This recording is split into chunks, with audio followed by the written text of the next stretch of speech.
Hello and welcome to episode 12 Party Wipe. We are making a roguelike deck builder where you draft an RPG party. It's Tuesday. We're in week 3 here. How's everyone doing? Hey Rhiannon, LSG, Commander Apollo, Diginanigans. How are y'all doing? Sorry for the late start here. It's going to be a bit of a shorter one. Work has just been crazy today. But we got time. We got a lot of time. I got more time tonight. We are working on wrapping up the card interactions for everything. Specifically so that we can play equip cards. I'm calling them any card that you can equip on somebody, whether it's an ability or a piece of armor or a food item or a sword or whatever. There are some interesting challenges with figuring out how that all is going to work, but we'll see.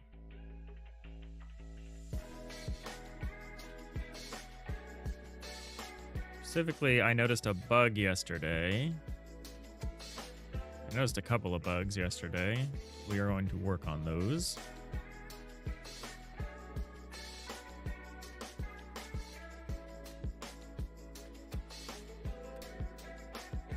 Added the concept of a hero card.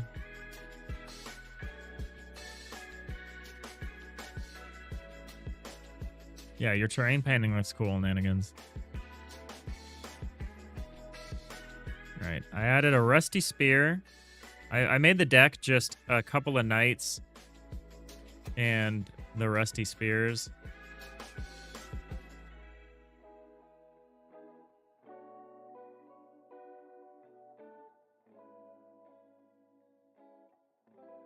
I think all the starting items you get are going to be called rusty, and we're going to use like wooden or something like that, and they'll just look like this. And then all the better versions, like the elemental weapons and stuff, will be we'll call it something different. So we can play a night card. That doesn't... Already we have a problem because of something I did where it's not swapping in the new texture for the part. Or it's opening the character sheet, which it's not supposed to do. Did I do something stupid? Like, yep, save it as visible. That's what I did. Okay, I was like, what is going on? You can't believe we're already at episode 12 of Party Wipe. I know. I feel like we're starting to slip behind where I hoped we would be. Just concerning, but... we'll do all right. Okay, yeah, here we go. So we've got our roster. We can expand it. I changed some of the highlight stuff for the UI. I changed it to actually be an outline instead of an inline, which I think is nice. This icon is off by 1. I gotta fix that. Was that true for the cards too? No, the card icons look right, but that's probably because the card icons are hard-coded. Actually, that doesn't make sense why the tab would be off, but let's just try to take a look at it anyway. Yeah, the tab icon is wrong. Oh, and also these shadows are wrong. Let's fix that.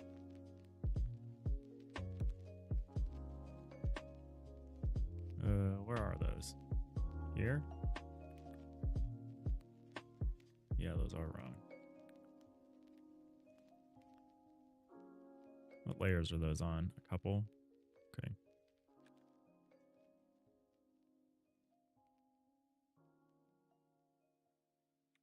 Consistency. But yeah, now there's an outline, which required very annoyingly giving everything an empty 1 pixel gap, and then adding an outline, and then adding a full. So it goes outline and then fills in, and I think it looks nice. Okay, so now we need to reposition this for some reason. Oh, it's because... Huh.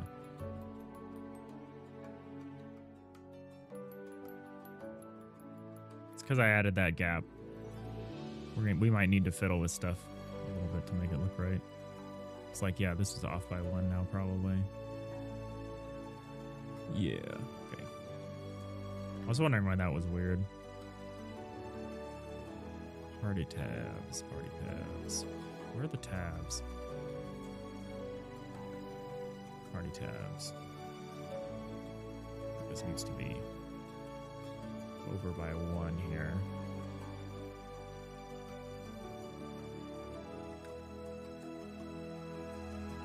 But maybe not.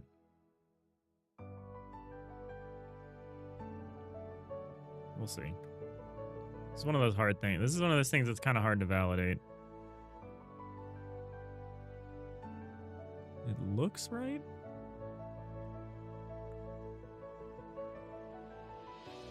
Well, maybe it doesn't actually.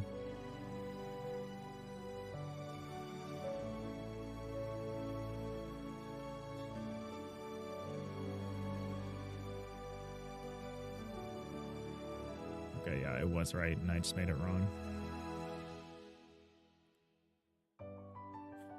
From the outside, the progress looks nice. Yeah.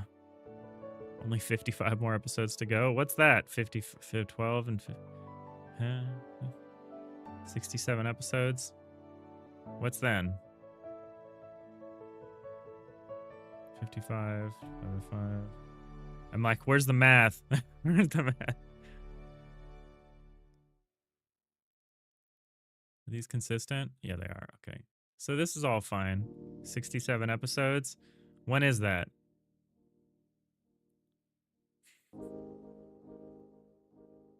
I mean, I don't doubt that that's not the deadline. I'm just like, what does it signify? All right, this all works. This is all fine. We can add another night card here and level up. I still need to adjust the XP levels, but I might do that tonight. But yeah, I think it's nice to bounce around the interface. It's fine. What we need now is we need to be able to play this spear card onto the weapon slot for the character. That's what we need to figure out. Right now, what I think happens if I do this, nothing happens. So that's good. So the roster is able to tell the difference between a hero card and an equip card. But it's not doing anything. So what we want to do is we want to get that in there. We'll probably make some more cards today too.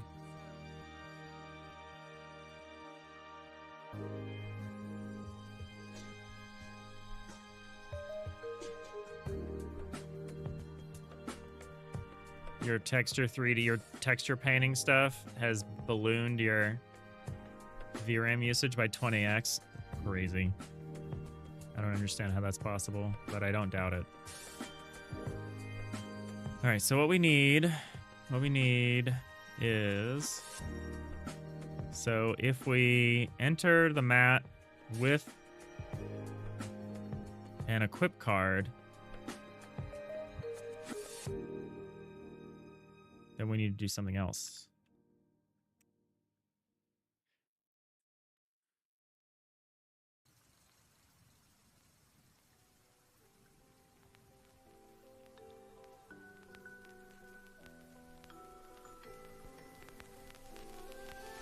There's gonna be some duplication here, and I think that's okay.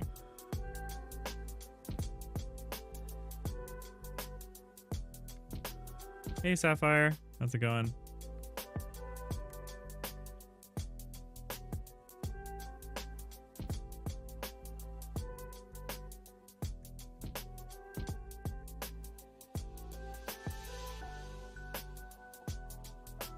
Because it's 1024 by 8 by 1024.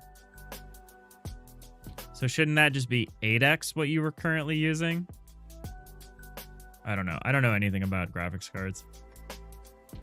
Elif card res is equip card resource. So if this is a card that one can equip, voice not quite well enough to stream today. No worries. Take it easy. Always prioritize your health. Prioritize pretty much anything ahead of streaming. I don't think streaming should ever be a priority.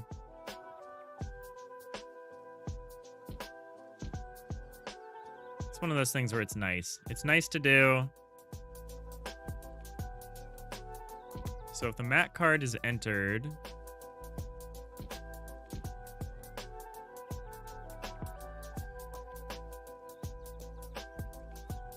well, we want to do this.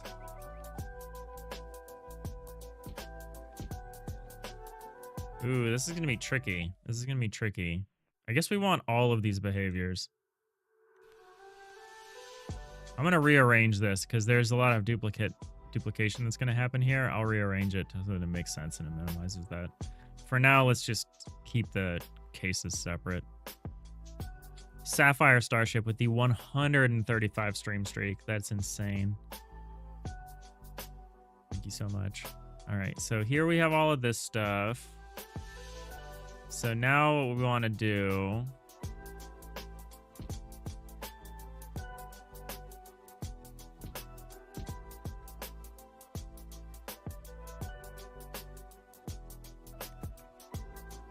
So we would never need to create a new... We don't need this case, but we do need this case.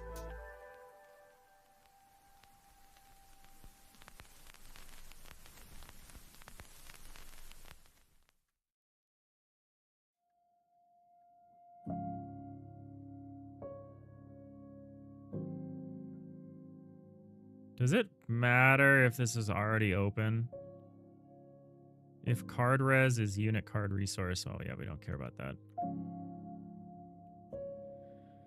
Oh, maybe we could nest this in here. Instead of doing it here. Okay. So all we need to do...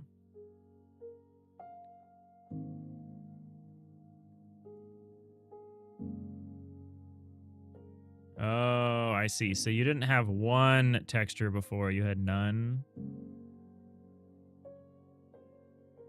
And the texture that you did have was much smaller than that. Okay, I can see how that works. LSG, you're still deciding if you want to do voxels for your environments instead of hand modeling everything. It's a bit of a rabbit hole, but you feel like the sub game needs some technical hook to make it stand out. Yeah, that's interesting, because I don't know if voxels would be really neat for a sub game unless there is a lot of voxel, unless you have a lot of voxel deconstruction. But then you're gonna have the classic voxel height map problem thing where it's like, well, then you're gonna need, then it's gonna need to be like, you'll need to be able to make caves and stuff. I mean, that could be fun. I think if you're randomly generating the terrain, voxels would be cool, but if you're hand modeling it, that would also be cool. It's tricky. I think it depends on your goals, about your goals, or whether it's about replayability or like or if it's meant to be more of a one-time exploration thing.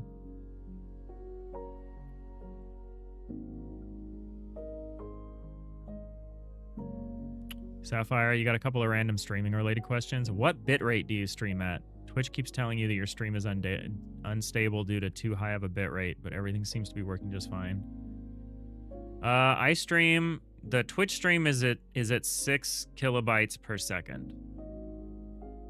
I think that's like the max. Unless you are, I think that's the default max, or at least it was when I started, for like a 1080p stream or something. I don't know if you can actually go higher than that. On YouTube, my bitrate is 40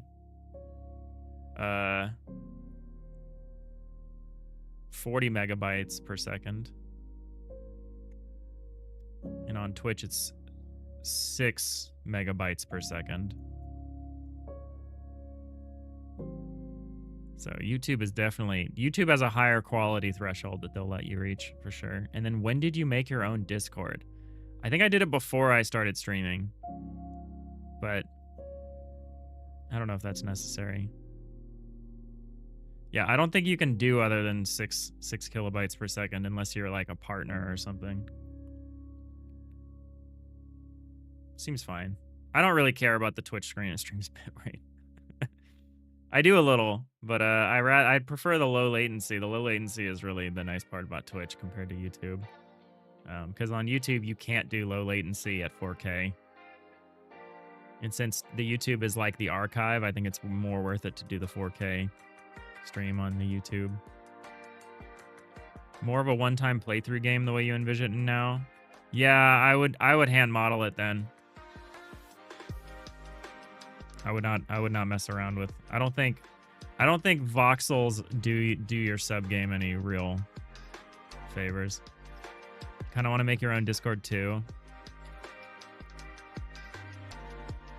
Yeah, it's one of those things. It took a long time for my Discord to have any people in it for sure. Because yeah, it's the network effect. People only really want to be places that other people are already. It's a conundrum. All right, so what I need to do here, if it's an equip card, so we want to open the character sheet and all that stuff and set the selected character. We want to do all of this, if it's not already.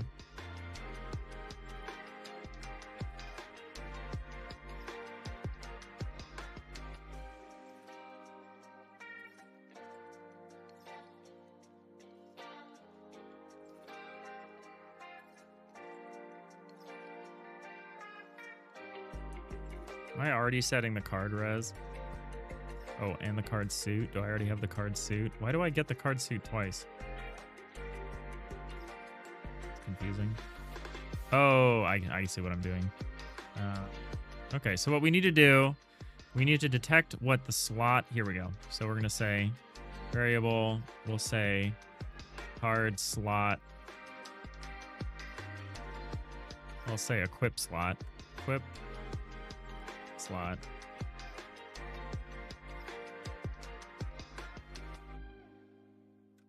Card slot equals card res dot card slot.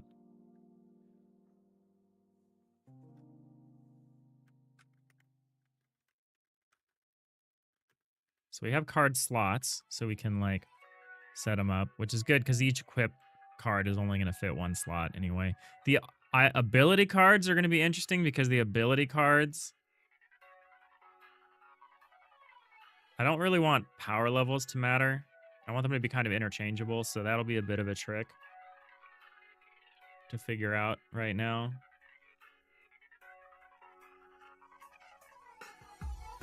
Hey, Arneo.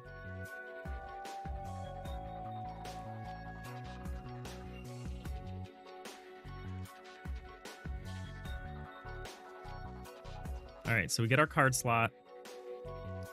Now what we need to do... So we need to update our character sheet. I set this up yesterday, so all of the frames are such that we can replace the frames. The frames need to be set based on the level. But they're also a button.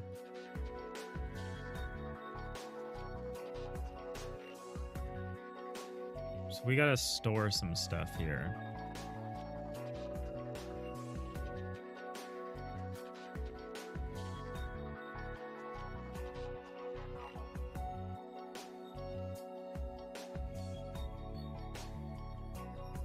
So for our textures, we need to grab our icon textures here. So it'll be icon focused. So in the character sheet, we got some more export tabs. In the character sheet.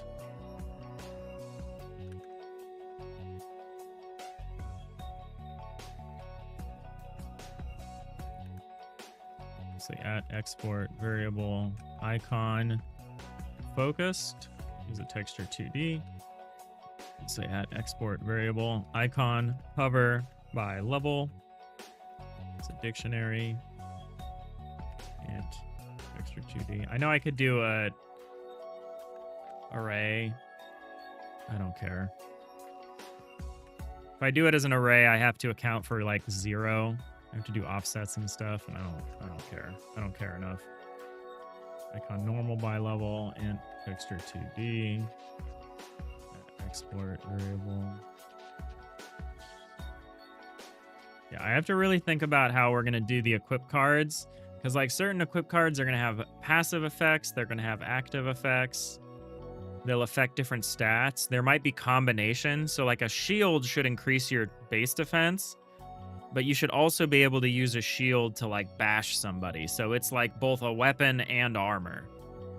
So I can't then just do a simple thing where I'd say like a weapon card is like an armor is like a separate branch from an armor card. I have to just have the equip card concept. I think I'm just going to simplify it so that there are passive effects that the card can have and there's active effects that the card can have. And then it's like, well, how do you program that in a way that's generic enough? There's some interesting questions. I have not decided the answer to any of those things. I do kind of want to go back to my equip card resource, though, and change this to an equip slot.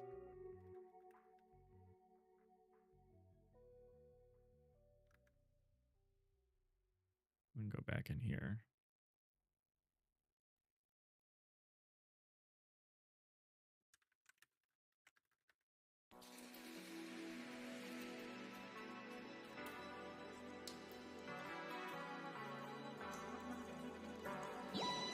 LSG, you have like no motivation to keep working today. You might need a third coffee. Yeah, I feel that. I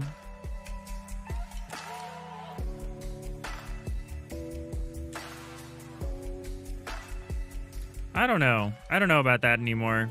That used to be a bigger problem for me. But I think I've actually reached the point where I can work on the thing, whether I feel motivated to do so or not. I think that's the answer. Which sucks, because then it's just like, you just... then it's just like, well, just remove motivation from the equation. And it's like, well, that's hard. But I feel you. I feel you. Hopefully you can find something worth working on. But you could also just not work. Well, not working is an option.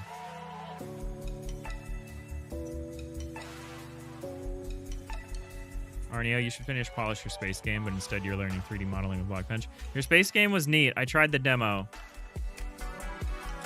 There's definitely nits that I could pick, but I think it's very cool.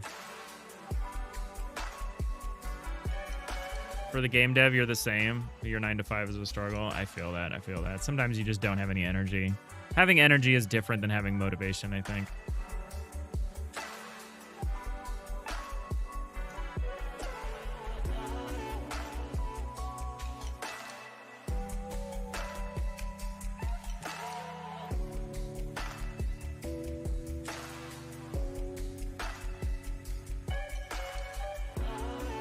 So we got our equip slot on the character sheet now. What did I say? Oh yeah, we're setting these exports here.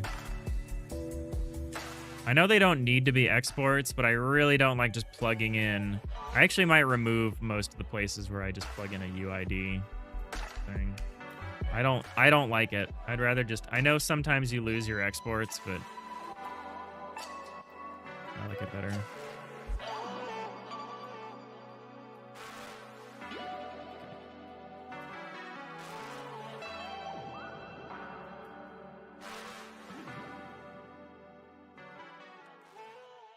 My eyes are poor. I'm having a hard time seeing this stuff.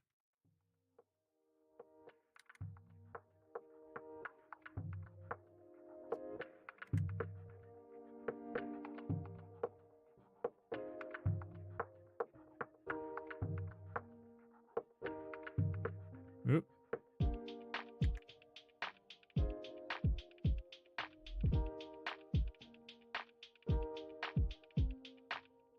Oh, nope, not the one. 2.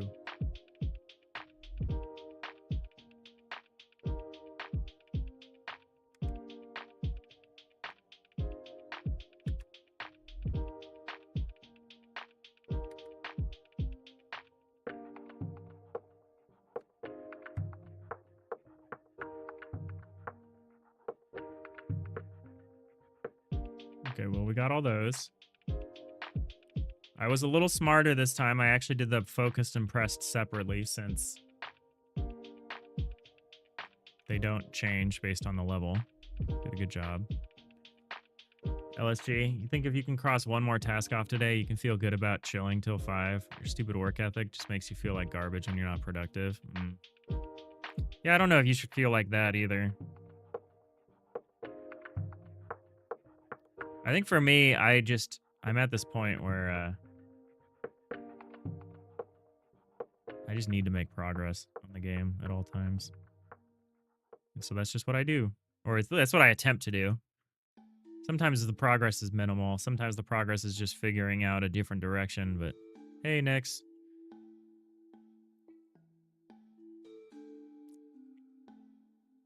You just got an ad for ad-free Twitch. You had a sub. Oof. Yeah, I don't know what that's about. That's pretty rough.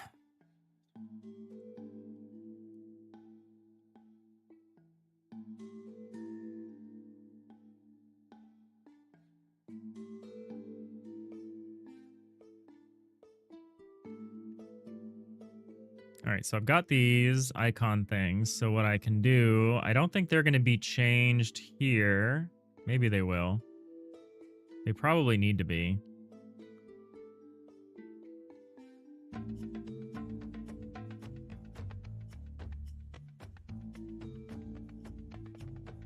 But it's actually fine if they're not for now.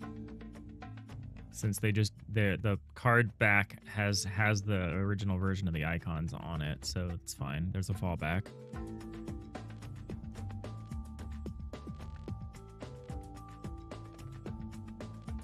What did I do?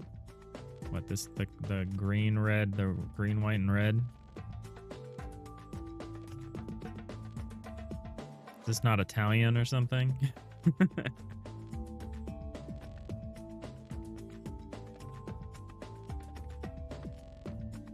Red, white, green is the Hungarian flag. Oh, that's neat. Very unintentional. Very neat. It would have been green, white, red, except I did it alphabetically instead. Italian one is sideways. Yeah,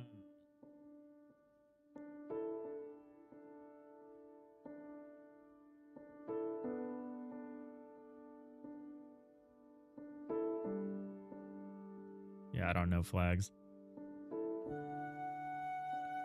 Let's see. Oh, you know what I watched on my list of fun, short, little animated things I've been watching while working? Secret of Kells was really good. That was a good one. Highly recommend. It was beautiful. It's just a little short thing about the Book of Kells. All right, so we got this. So who's driving this thing? Character sheet doesn't actually record its resource, which is interesting. It probably should.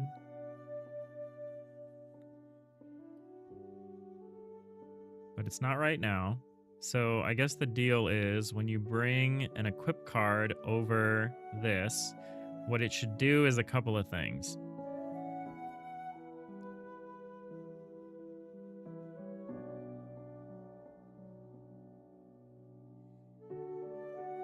So we have a preview situation again.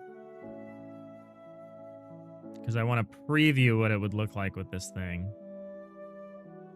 So we have like the preview XP gain. So what I probably want to do is preview equip.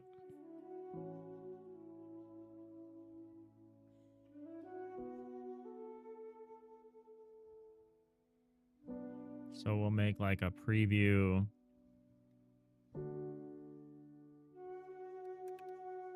Oh, where'd that go?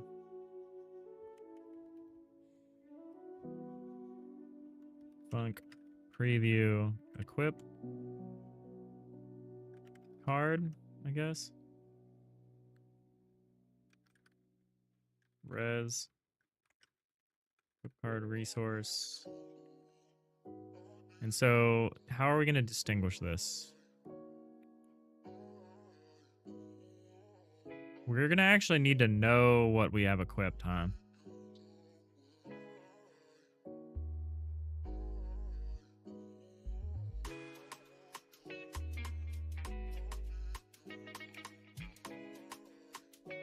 That should probably just be a dictionary.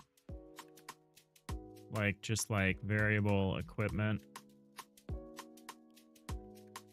be a dictionary. Should it be a resource that it links to? Yes. So it'll be a dictionary, and what it'll be is it'll be an equip card resource dot slot. Because that's fine. You're only going to have one piece of equipment.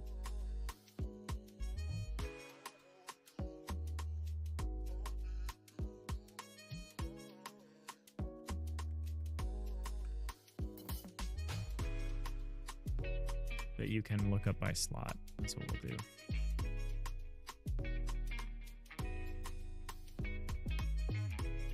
And so when we do a preview, hey Steven.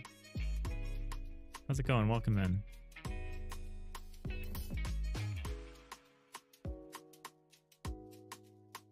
Hi, Nix. Yeah, go get some sleep.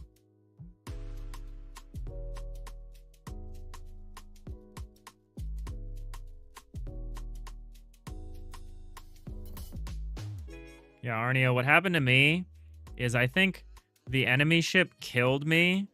So I lost control of the ship and just started drifting into a gravity well. But then somehow the enemy themselves died, I think by flying into me. And so I'm just this wreck, and I'm just like circling this like asteroid or something, this big asteroid. And the mothership is like, good job, you've defeated the enemies. And I'm just like this carcass just floating around. It was funny. It was good.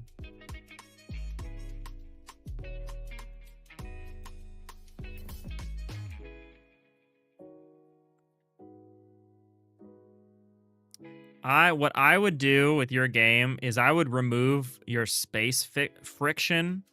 Because in your game, you have friction for some reason, even though you're in space. And then so you have to have a constant engine input to overcome the friction. I would remove the friction and the constant input. So that it's like, it's based off of discrete burns. Because I feel like that's how space usually works too. I don't know. That might feel like shit. You might have already prototyped that and actually feels terrible. But that's my only opinion on controlling things. Rather than having everything have to have like a constant burn to like overcome this stellar friction. But it's cool. I really like the idea. I feel like there's an orbital mechanical dance there that's really compelling.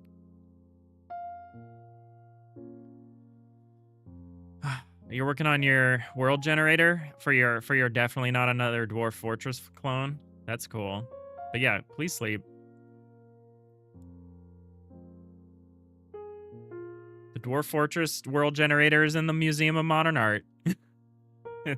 Rome wasn't built in a day.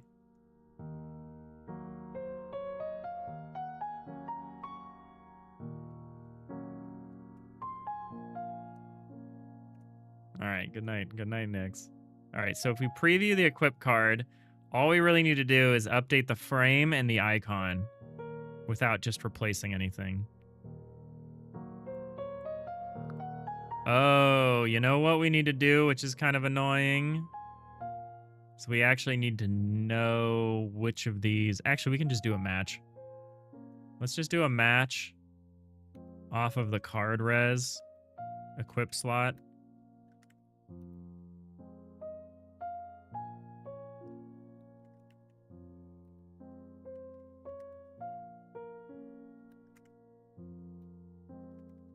So like this.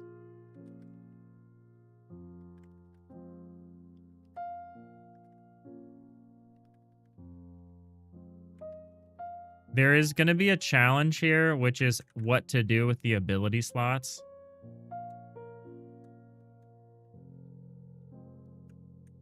So it could default to whatever the first open one is. There will be buttons, so you will be able to like drag the thing over the actual slot, but I want the game to autofill these as often as possible.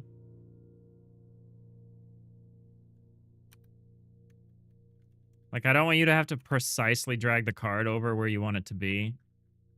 And if you do, I feel like I need to do something else to make that easier to do.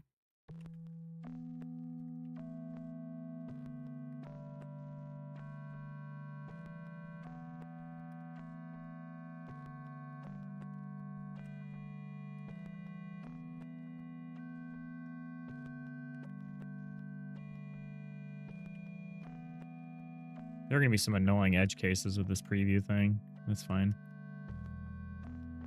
I just have a feeling.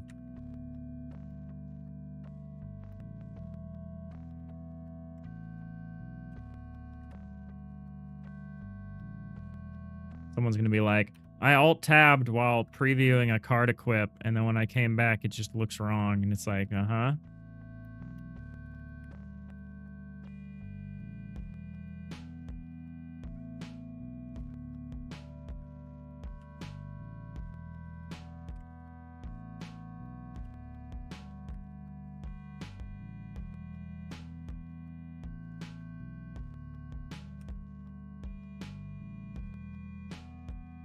Arneo, you feel like there shouldn't be friction, but you can't remember. You should check that too. I swear, if you do not provide a speed, if you do not fire your thrusters, your ship slows down and eventually stops. Maybe that's gravity. Maybe the forces of gravity was just such that it made it look like I slowed down and stopped.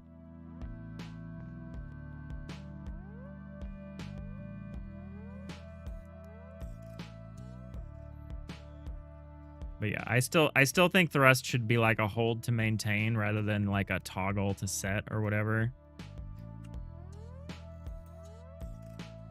It's cool. It's cool. I thought it was interesting. I'm excited to see you develop that further. But congratulations on getting it out there anyway. That's already huge. That already feels huge. All right, so yeah, I don't know what to do with the ability card yet. We're just not gonna do anything with the ability card yet. Oh shit. Okay, so then in fact that the equipment dictionary won't work for that. We'll need to make a distinction for variable abilities. Should that just be an array? Probably.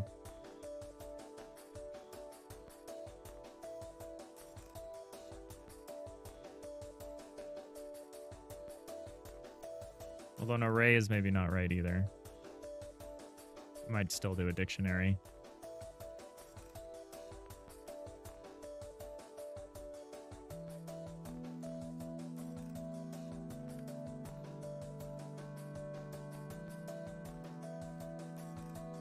Abilities thing is going to be complicated.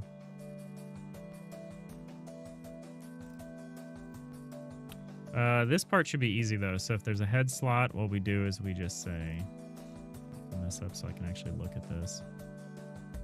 We just change these things. We just say head frame dot texture dot. Actually, these are buttons. I need to change these to be buttons. First step. First things first. These need to become buttons. Texture button.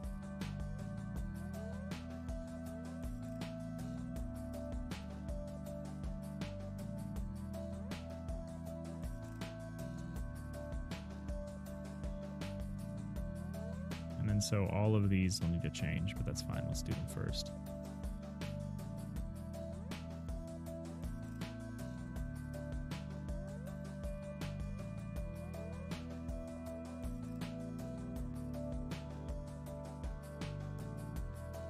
The movement system became this weird hybrid between realistic and arcadey, where there's a max speed based on your thrust because it seemed more intuitive, but on hindsight that may have been a bad idea. Yeah, stop thinking about it for now. You've got a list of fixes. Yeah, don't worry about it.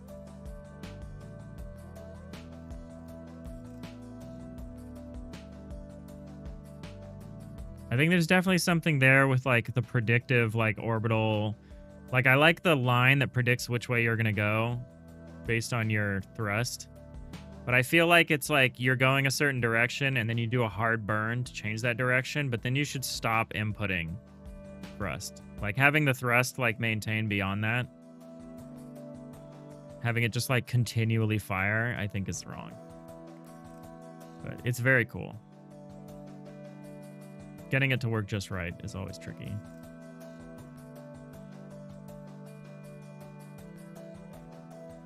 But yeah, I also wholeheartedly agree. Don't go full realism. So keep some amount of arcadiness. For sure. Either because it's more intuitive or it's more fun or whatever. I wholeheartedly endorse that approach.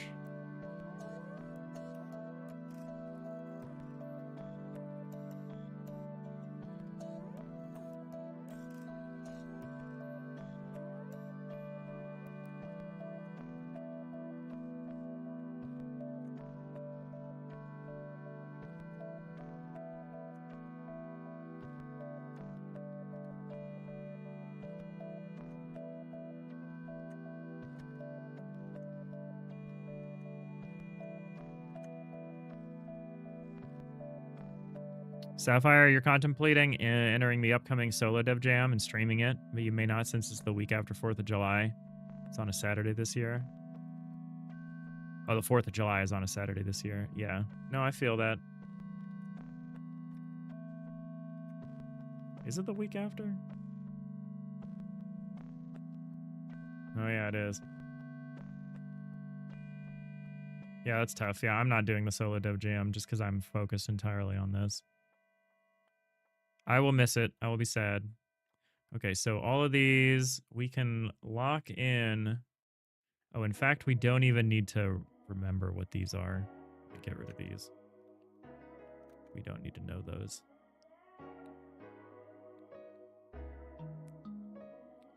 Focus.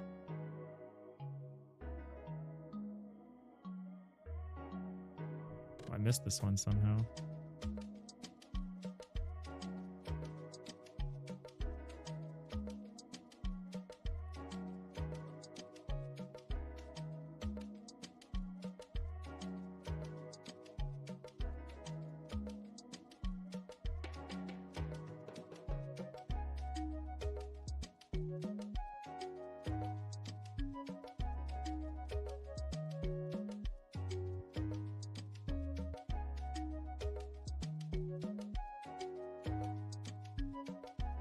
So I'm really hoping we can finish the card interactions this week.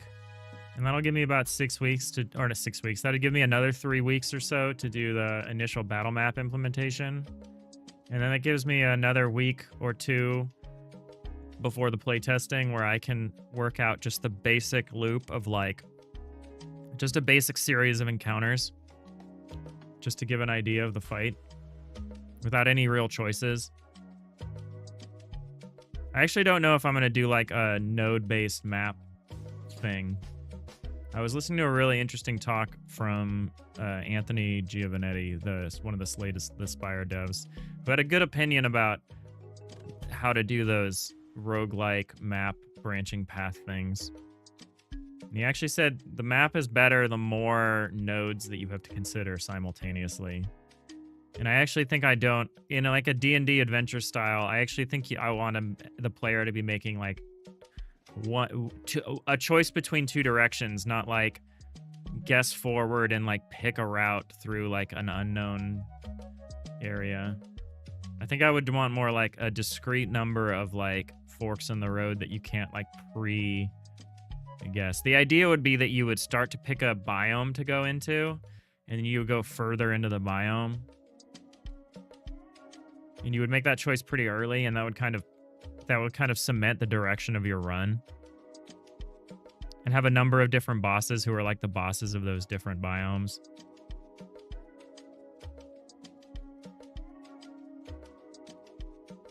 I don't know. I'm just kind of talking. I'm doing the Digital Iliad solo jam. Yeah, that's true. Hey, Boolean. How's it going? How are you been?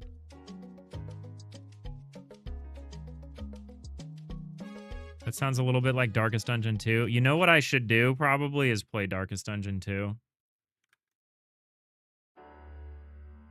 Instead of playing the first one again. I should play that one. Because that does sound kind of like what I'm doing. What they do. Good point.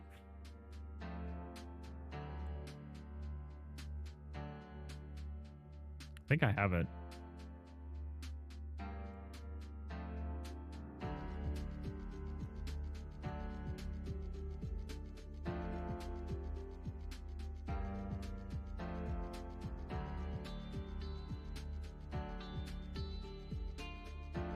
I mostly just want to play a lot of Into the Breach. Since they're really the game that I'm primarily pulling my tactical battle map stuff from.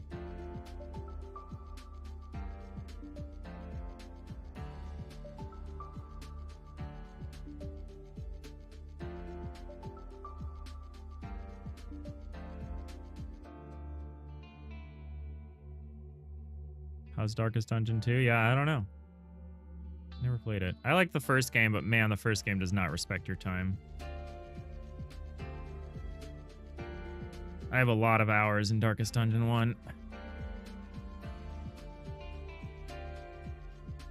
Yeah, a lot of this game is a response to their ideas about progression and setbacks. A lot of what I'm doing here is a strong rejection of that.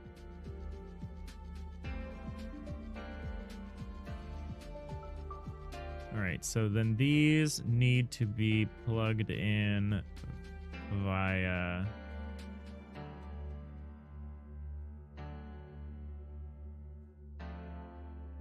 level.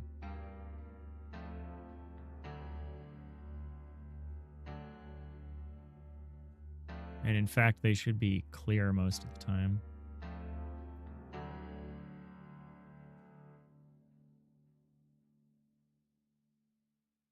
Should these be toggles as well? I feel like they should. I guess if they have an active effect, they should be toggleable.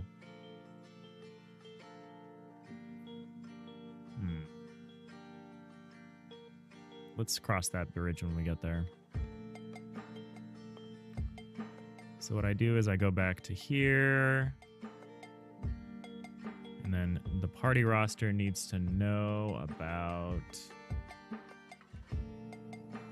those arrays I was talking about.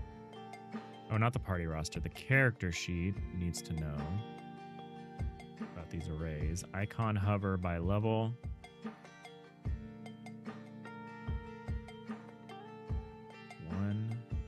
Oh, I already set these up. Okay, never mind.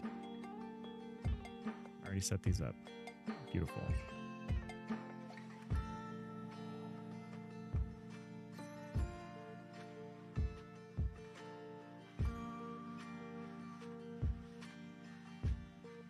And then so when we do this, when we preview a card, so we say equipment slot, and then what we're going to do is we're going to say character sheet. We'll say selected sheet. Selected character dot preview equip card res.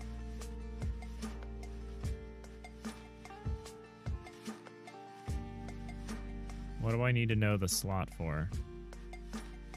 Yeah, maybe I need to know it.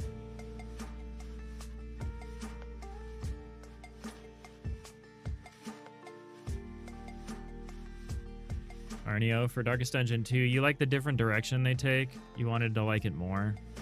Felt that the runs take a little too long. You never wanted to return to a run if you didn't finish it in one go. That's fair. I should try it. A real inhibitor to me playing the first one again right now is I've been trying to play it on the Steam Deck, and the controls are not great. Mainly around the way they have you navigate the map with the right joystick. It is super unintuitive how that works. And it's really easy to make a mistake and send yourself back to another room that you then have to clear again.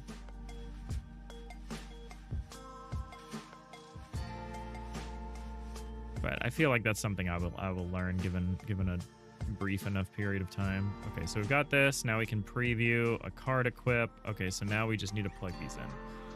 So we would say head frame dot texture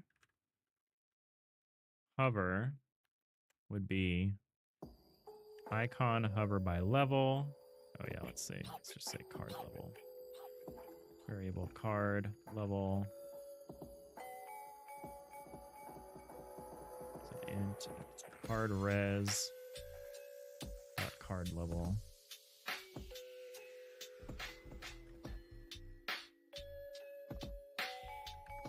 Then head frame dot texture dot normal icon normal by level card level, and then head icon dot texture equals card res. Variable card icon texture 2D equals card res dot card icon.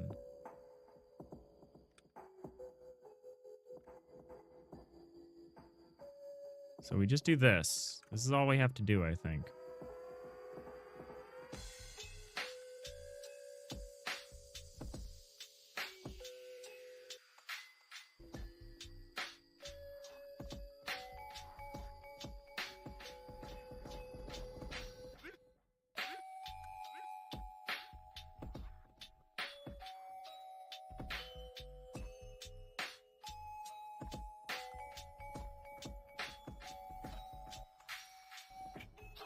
Can I just give it focus? I kind of want to give it focus.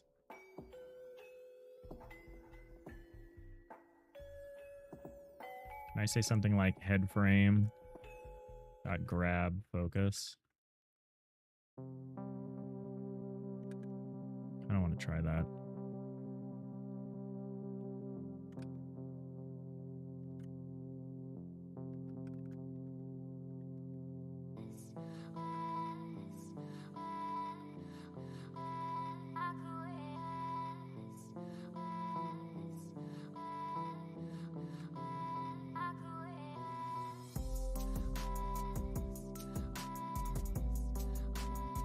If you recall correctly, a run of Darkest Dungeons 2 always takes over an hour. I don't feel like that's terrible.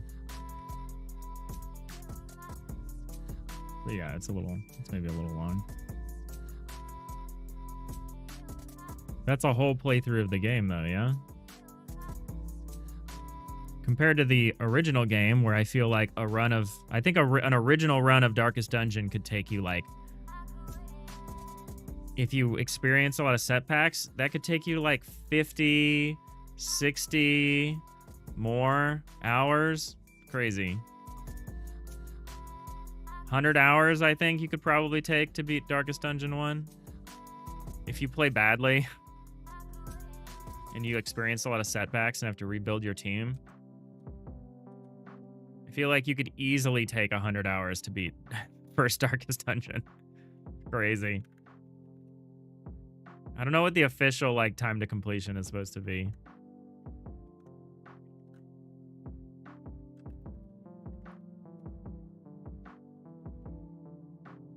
But it feels long.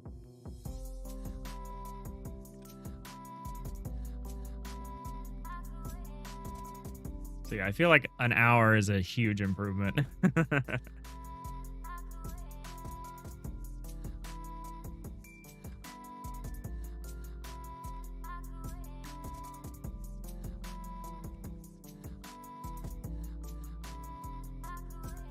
You could compare it to Slay the Spire run. There's up to 5 different end bosses. That's true. That's true. But Darkest Dungeon doesn't have like an ascension. Like I don't think Darkest Dungeon. Oh, the second one maybe you're comparing it to like the second one.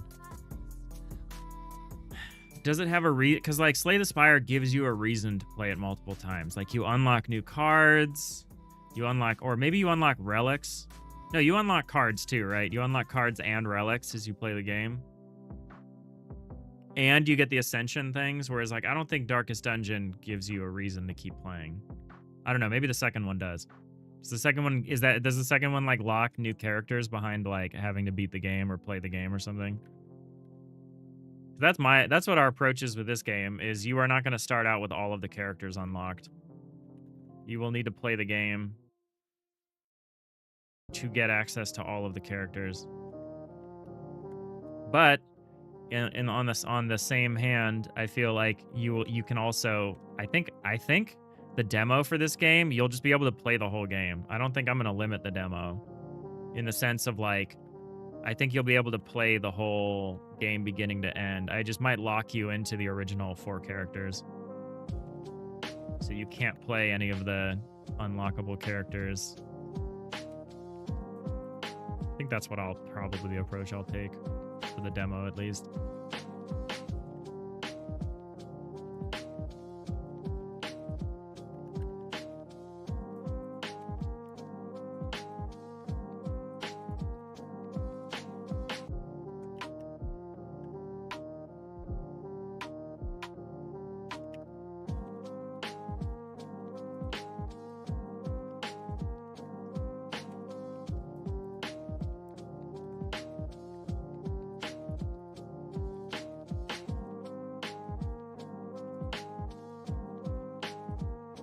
You could just be setting a reference in the match and then do what you need to do outside the match. Yeah, I guess.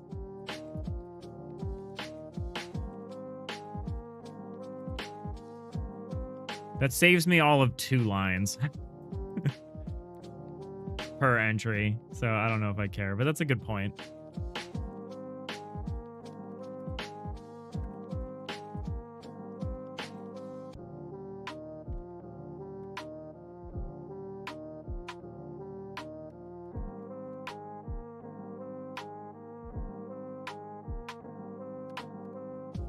I'm trying not to stop and spend any amount of time thinking about how to do this stuff, because I know that's where the slowdown comes in. Having to fight myself on that. All right, this needs to be done. This is like a huge to-do here.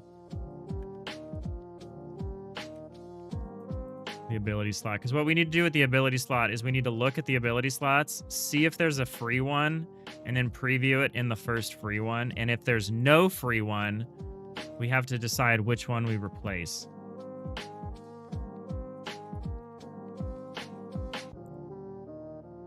I don't want to think about that right now.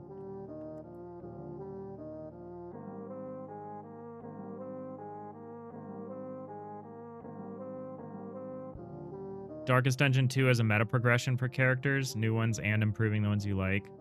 Other reason to replay is to defeat the 5 bosses. Oh, Darkest Dungeon 2 also has 5 bosses? Okay.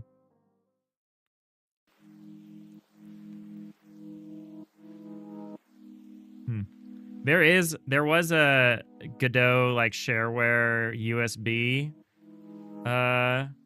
thumb USB drive that they gave away to everyone who attended GodotCon last year, and it just had a bunch of games, Godot games on it. It was pretty cool. I've still got mine. I don't think you could do that nowadays. I think that's like the quickest way to get your computer actually just completely owned by somebody would be to get a shareware drive and put it on your computer. Yeah. Yeah, I think there's a reason those don't exist anymore. All right, so I did something. Whoa. Okay, we hard dropped this for some reason. This is interesting. Why is that happening? Neat. What's making that happen?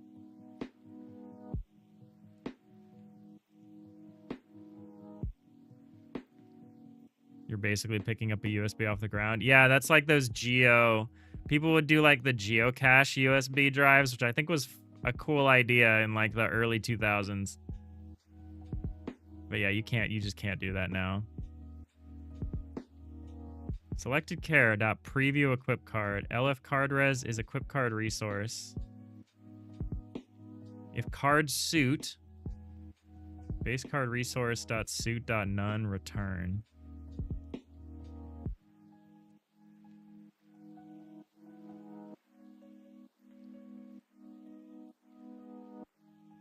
Are we hitting this condition? We shouldn't be. Let me double check the resource.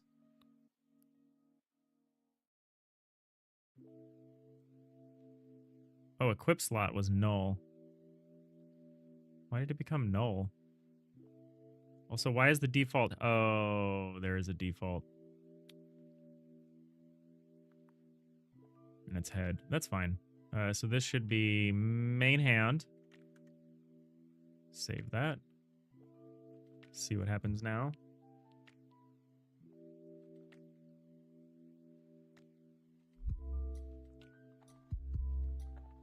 All right, we'll get a night card.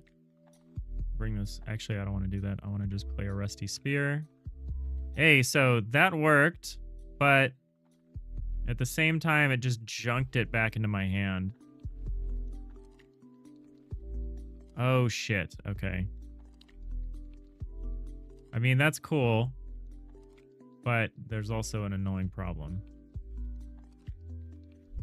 which is the way I set up these icons. Input. I kind of want these to just totally ignore.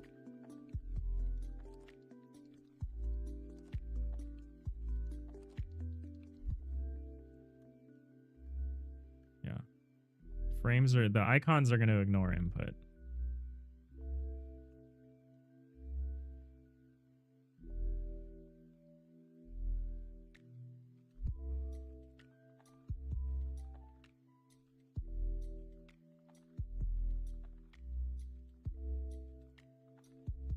frames are the one that's going to respond to input.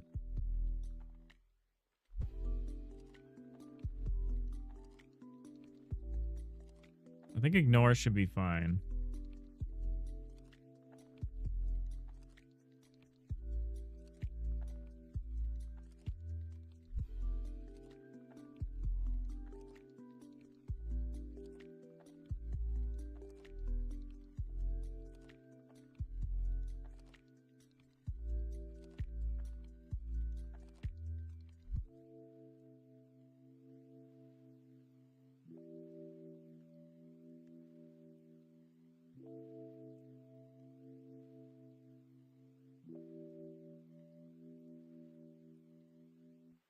Item duplication glitch. Yeah, not quite.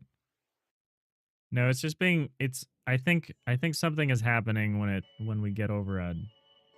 I think something is there's an interaction with the mat, with the play mat that I did not anticipate. And I think it's a problem. But I'm not sure how to address it yet.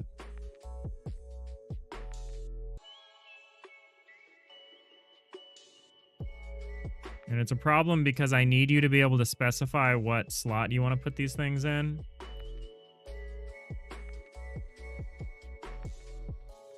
But I also need the mat card exited not to trigger just because you're over a button. So that's a little concerning. So do that. Do that. Oh, God damn it. Yeah, this is exactly what happens. Well, wait.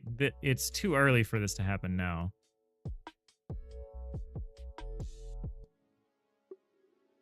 And then this doesn't have that problem. Even though we've got these things.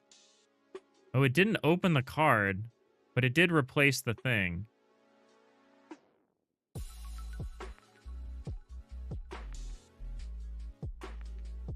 So we have our new thing here. We have our new rusty spear equipped.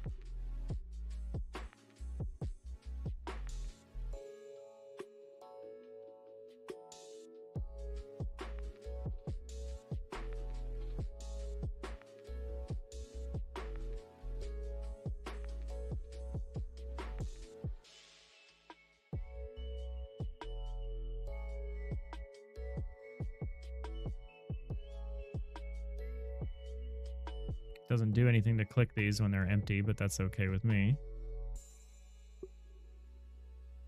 I think I want this to be a toggle, but only when it's active. That's going to be weird. It's going to be weird to change, but it should be fine.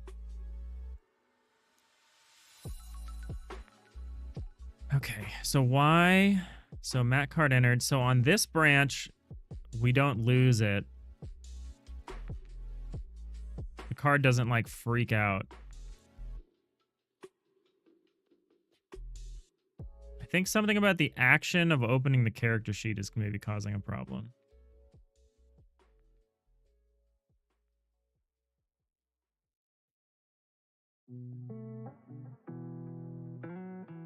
Let me see if this is causing a problem. Party rec.visible, party tabs.visible, party button.visible is true, select character.visible is true. So I could see how this causes a problem, but it should cause a problem here. And it does not. So why does it cause no problem here, but it does cause problem here?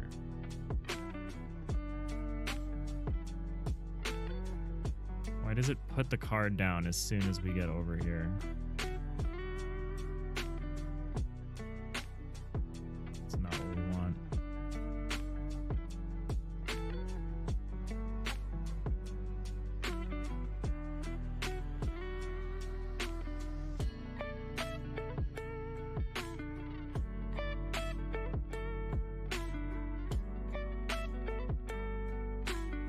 I don't even think it's getting here.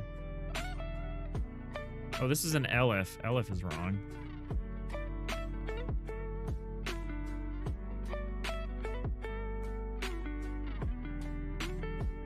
That might be it. I don't know if it is, but it might. Okay, well, it's part of it. So at least now the character sheet opens.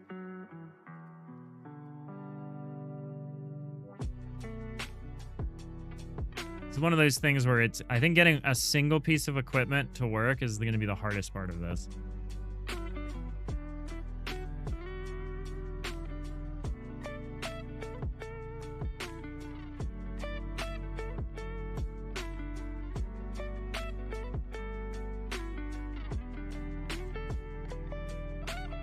So now we're playing this game of spot the difference here. Which is, why does an equip card cause a problem, but a hero card does not? So the hero card does not have that issue where it doesn't kick back. Open the preview. Well, here what we do is do the preview first.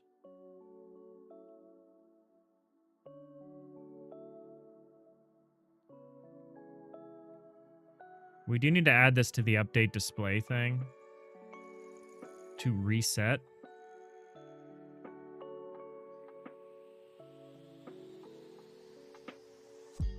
So like, yeah, we don't have the problem here.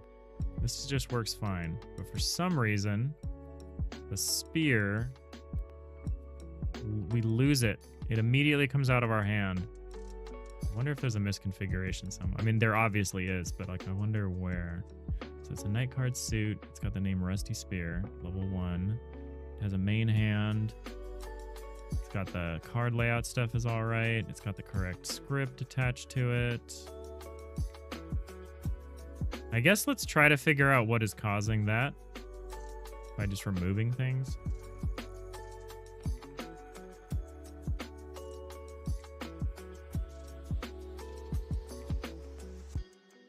Hey. Okay, well that worked. So something about our line in the preview code, something about selected character.preview equip card. It's really messing us up here. I don't know why.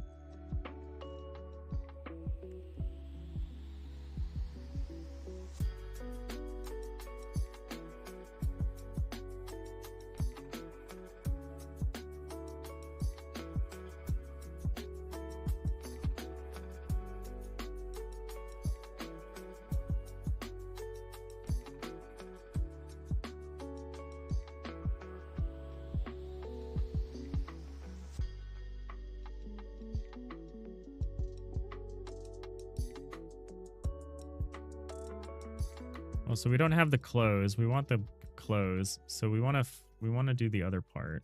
So yeah, something about this selected character.preview equip card thing is causing a problem.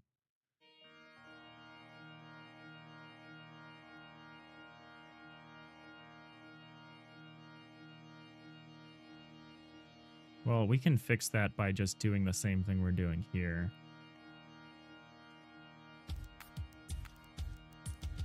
We're doing that up here, but maybe I need to reorganize this already.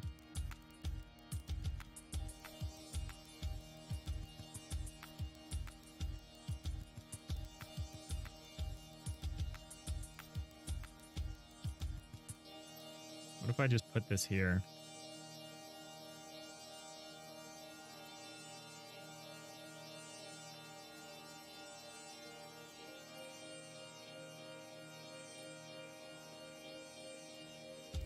What if I do it before we open the character sheet? No.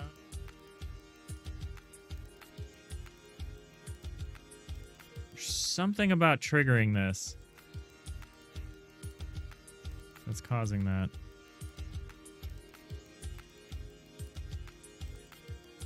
Oh, no. Yeah, no, it is. It is that. It's this exact function for some reason.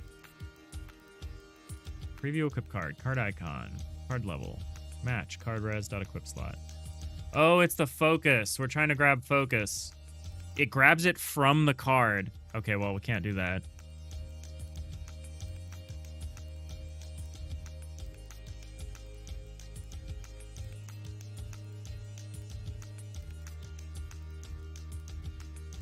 All I wanted to do for that was I wanted to do a little outline, but that's easy.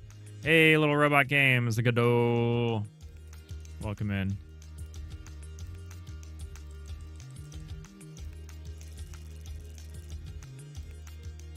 Deck builder? Yeah, roguelike deck builder where you're drafting an RPG party. So like you can deploy this knight, you can add this to your roster, and now we can equip a rusty spear on them. Yeah, so it doesn't glow. I want it to glow here. I know what we can do. We'll do a toggle. We'll just accept. Here's what we'll do. We may or may not do the reference thing that was recommended to us as a good idea. Variable, we'll say slot frame is a texture. No, it's a texture button. How are you doing? Happy Tuesday. Variable slot icon is just a texture rect. Say slot frame is head frame. Slot icon is head icon. All right. You got me. We'll do it. We'll do a reference update, and then down here, we'll do the thing.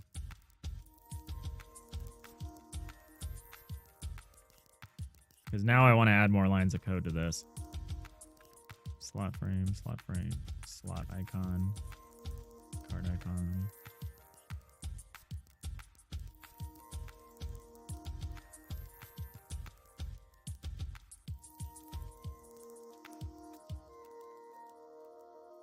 Somehow you thought it would end up being changed for ease of updating? Yeah. I'm trying to avoid doing these things ahead of time if they don't seem obvious. Obvious being relative.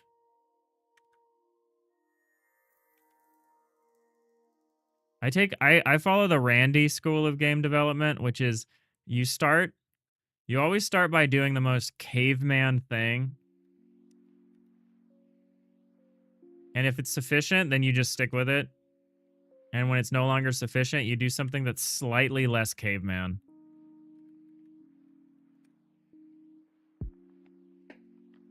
I think that's good for speed. It does mean you have to redo stuff sometimes, and you could be like, well, you would have saved time if you did it right the first time. And it's like, yeah, but I would also had to have figured out what the right way to do it was. So I think if you have a lot of experience, that's great, but we've never made a deck builder before. So we're just doing our best here.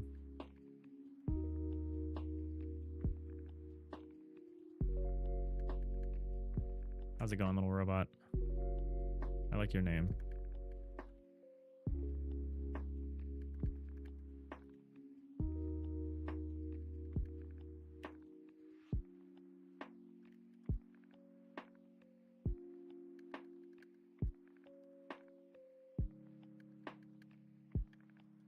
But yeah, we're really explicitly trying to avoid like architectural decision-making processes. I feel like I'm gonna have to make some soon with the way these equip cards work to handle active effect equip cards, but whatever. We'll burn that bridge when we get there. Okay, so what I want to do here, I want to set the frame to be toggleable. Slot frame dot toggle mode equals what? What does toggle mode expect as an input? It's just a bool. Cool. For some reason, whenever Godot says mode, I expect some crazy enum.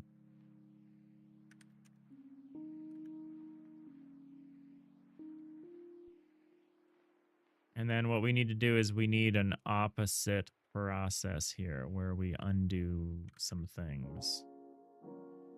That'll probably be back to the update display.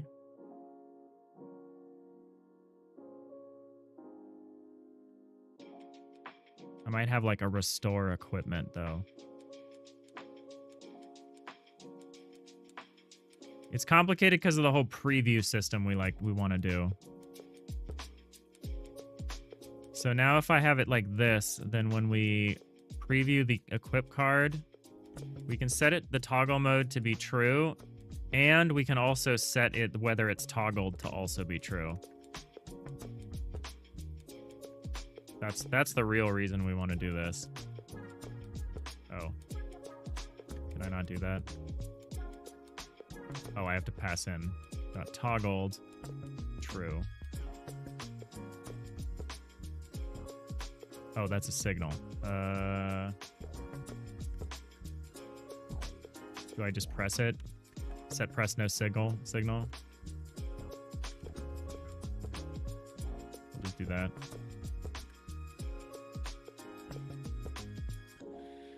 You go the opposite way. You spend twice as long automating something than you would have to do it manually. That's what I do at my day job. But in game development, there's enough one-offs that I almost never do that. Unless I can foresee that I'm going to need to do something like 1,000 times, I don't do that.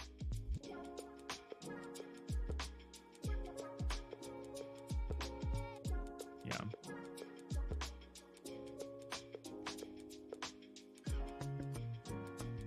All right, so we do this. Bring this in. Okay, now you can very clearly see there's a big old white frame around the item. We still can't play it yet, but that's because I haven't hooked that up, but that all looks good. It's toggleable, so I can untoggle it now.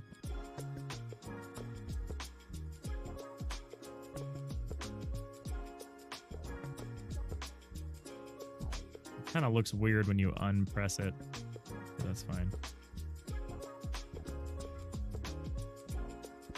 And that's so you can like take it and like use it now that you have it. I guess I should specify that should only be doable if something has an active effect. Like you shouldn't toggle it.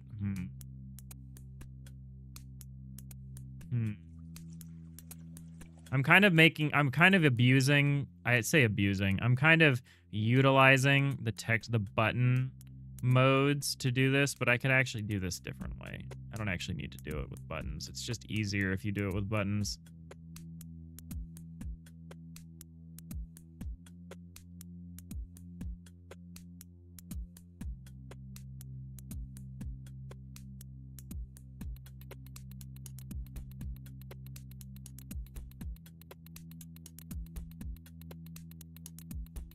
Okay, so we need a few other things here now.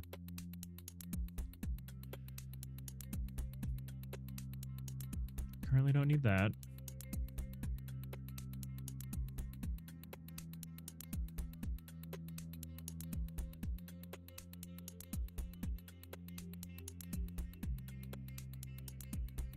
I can get rid of this check.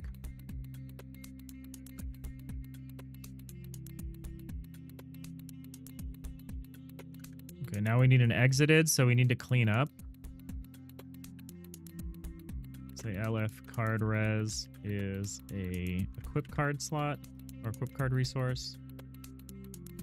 Maybe an extra little icon in the corner of the slot to indicate an active ability. Maybe. Probably not. Maybe. That'll be something we address with tooltips. The icons are so small, it's gonna be hard. You'll be hard pressed to put anything readable in an icon that's only 16 pixels tall at that resolution. That's probably would be a tooltip thing. It's normally going to be obvious, but you might get tricked sometimes. Like maybe you have like an amulet that gives you an active effect or something. But it will normally be like your hand items can be used. So from an organizational standpoint, I think people will figure out that the items up here are generally more passive. Like your helmet is not normally going to have an active ability associated with it. None of this stuff. These are always going to be active. The items like the sword, the shield, the food, the potion. These will always be active. They may have a passive effect, but they'll always have an active effect. Like a shield probably increases your defense passively, but also lets you do an active ability. And then the abilities, the actual ability slots will probably be generally active. I think it would be weird to have an ability that's only passive, but who knows? Maybe like you got something like vampirism or something. I don't know.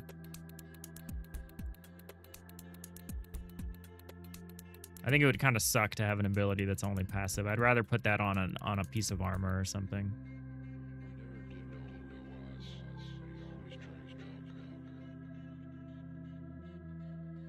But yeah, we'll probably do that with tooltips. The only thing I might add a little thing to is maybe a super little icon of like a pencil or something by the name, just so that you know you can change the name. That I might do. If I add a really small weird little icon here, it would be that. But I don't know. That could also be a tooltip thing. Or if you just clicked on the name and it brought up a text box, that would be fine too. That would be fine too.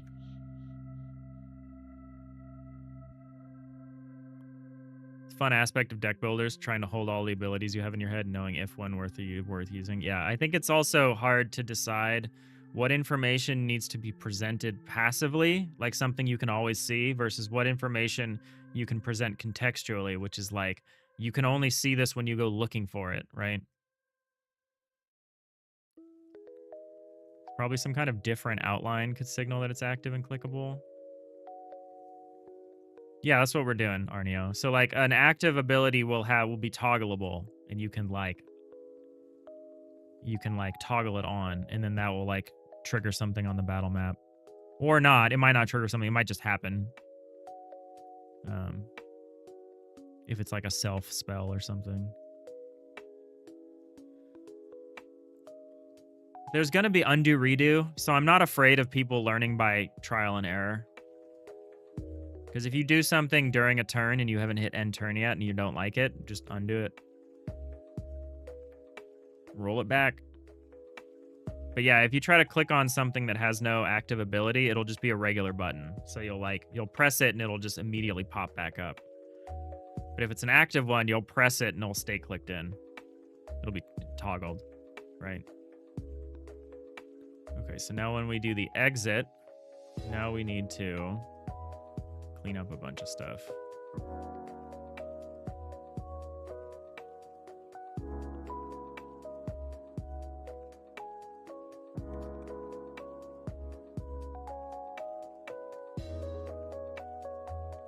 Can we character sheet close?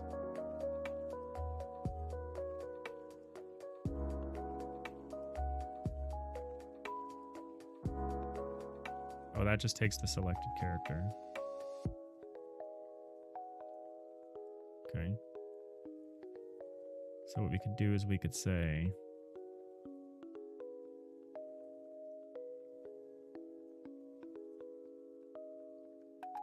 if selected character.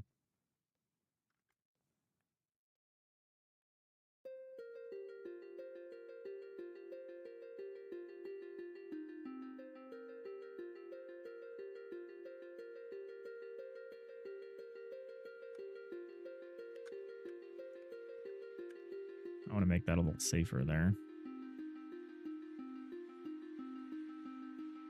So we close the character sheet. Before we do that, we call this update display thing.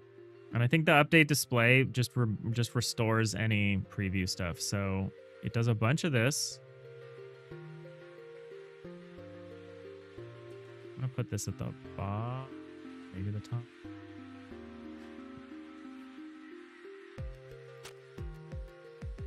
Okay, that's okay. And then so how do we know? Oh, I know what we do. Okay, so we'll do all of this. We'll say for equip. No.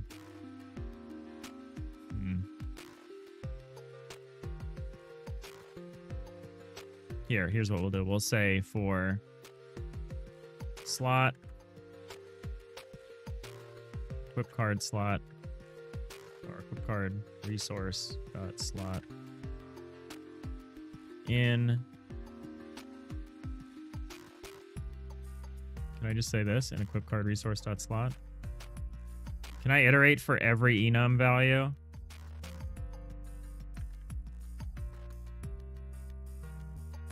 Is that how that'll work? I'm just going to print these real quick and make sure that that does what I think it does.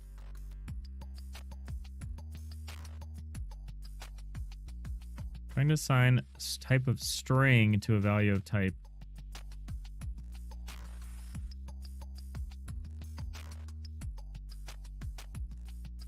So I can't iterate an enumeration in Godot. Hey, the stoned python. Thanks for the hydrate. Appreciate you.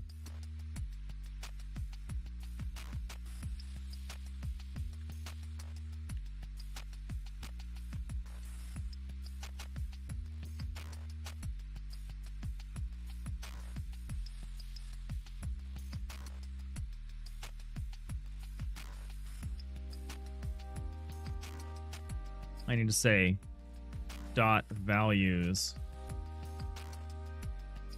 That should work now. You're doing Knack's Game Jam? What's that?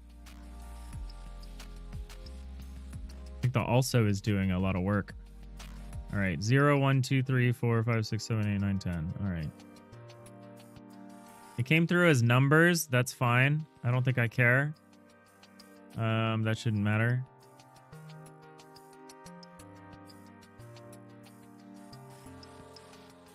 Oh, Little Doctor games. Okay. Oh, cool, cool. There's some great games that have come out of that. Cave Rim, I think, came out of there. I think. Maybe. That's fun. I hope you're having a good time. I've never done that jam. What is that, like a month-long jam? An enum is numbers behind the scene, isn't it? It doesn't have to be in Godot. Godot literally lets you do strings. So, or whatever. Like, so I could set the values of the enum to be strings. I don't really want to. Returns the list of values in this dictionary. Will that work? For our purposes? That might work. Let's see if that works. Because what we need to do is we need to go through here. We need to go through every piece of equipment. And we need to say if equipment dot has this slot, then what we need to do is we need to read that equipment. And we need to say, we'll say variable, we'll say equip res.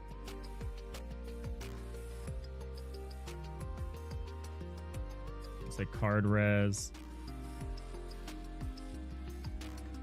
Equip card resource equals equipment slot.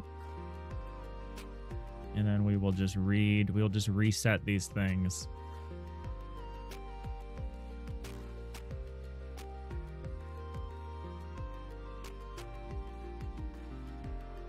Oh, this sucks. We need this match statement again. Maybe I should make this one thing. Maybe I should put a control node or something that these sit under so that I can just return one thing.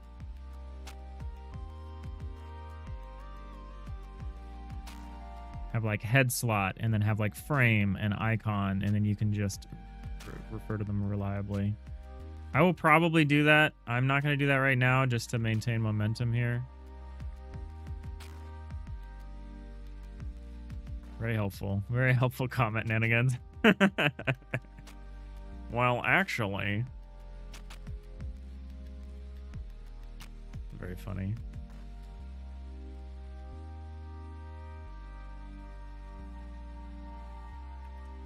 Slot frame. Who cares? Yeah, I'm probably going to change this.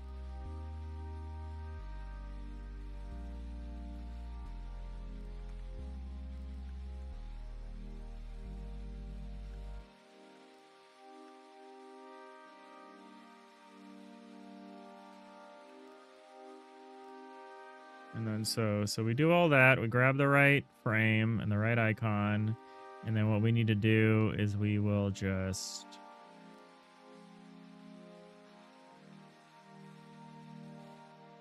specify.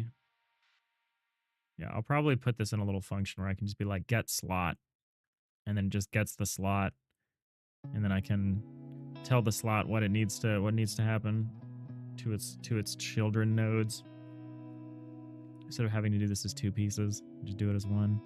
Hey, Matthew Sparks. You got to push a jank PowerShell script to 744 computers from migration you're doing. Do you just YOLO push to all 744 right now? Well, let's see. It's like it's the afternoon on a Tuesday. Yeah, what could go wrong?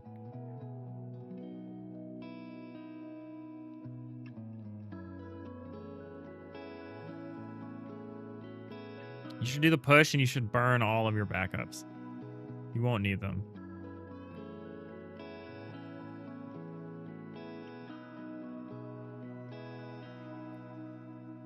It's wasting space. What am I doing? Oh yeah, I'm setting it based on the card resource. So we're gonna say slot frame dot texture hover equals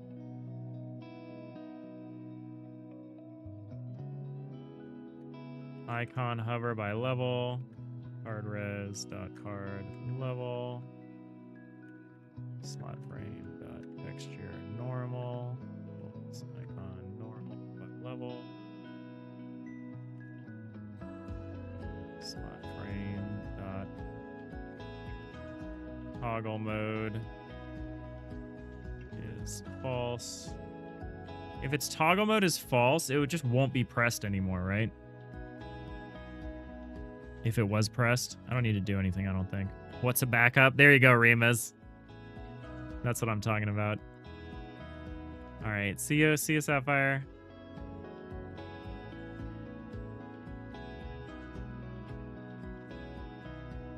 Do the push, reset the admin password, and then log off for the day. Yeah. You're having fun painting over top your tiles. Yeah, that texture painting looks pretty slick. Looks pretty slick, Nanigans. So I can do this, and we can say slot icon. Oh, shit. Do I actually have to remember what these are?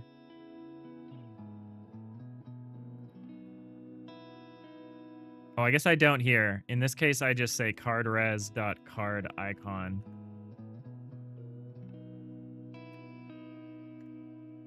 Well, I say slot icon dot texture equals cardres.card icon. And then if we don't have this piece of equipment, now I need to reload the default.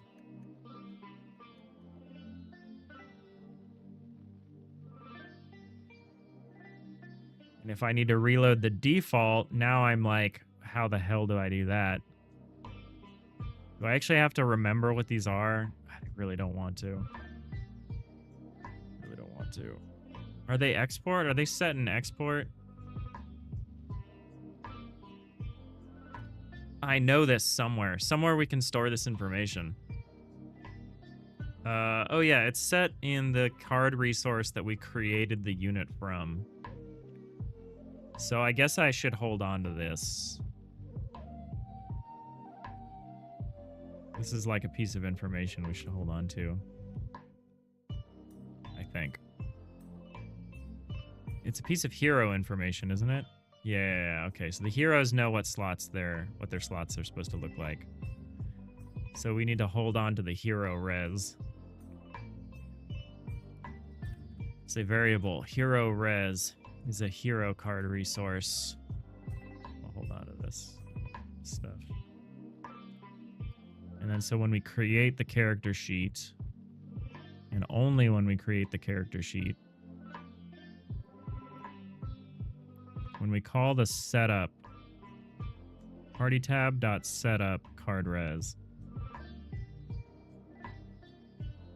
character suit, selected character, characters by suit, card res, selected character, pre. So when do we tabs by suit, on mat card entered. So if we've never created this character before, do this. Why won't you show me my setup function? Should be right around here somewhere.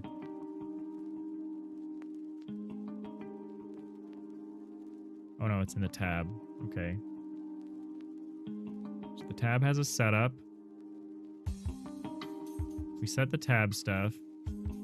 Where do we get the character sheet stuff from?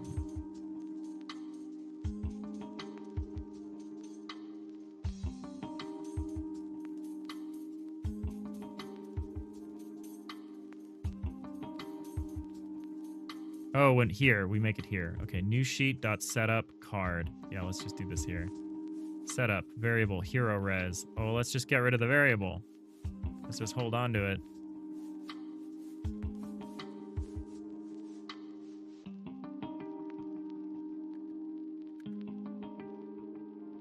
Now we've got our hero res and we can just reuse it.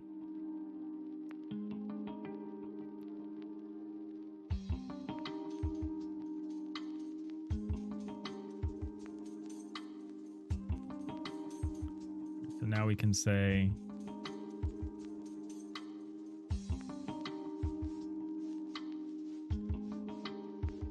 you know what this needed to be? This needed to be a dictionary.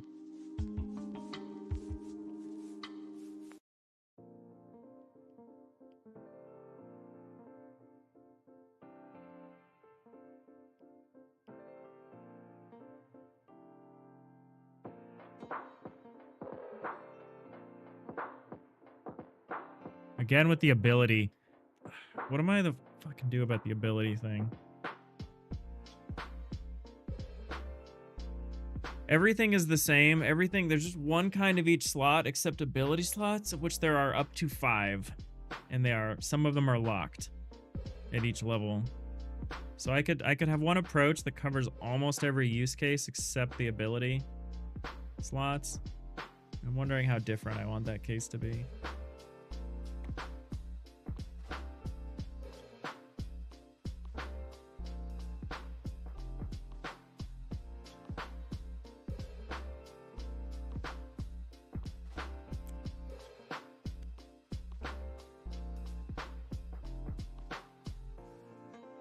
This is the one downside of not thinking through your architecture very clearly.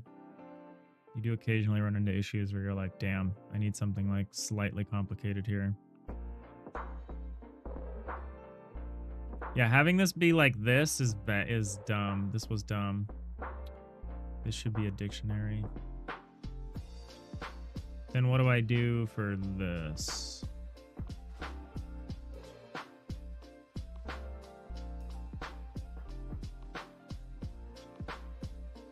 I could have 2 different kinds of abilities that I recognize. I could recognize ability locked and ability unlocked. And then I could just have an array that's like, here are your ability slots. They could be locked or unlocked. Although that doesn't make a lot of sense. But that would work. It would work better.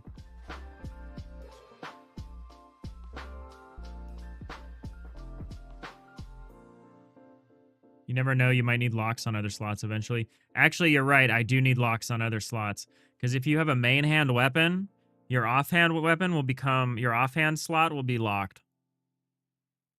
And by main hand, I mean if you have a 2-handed weapon, like a maul.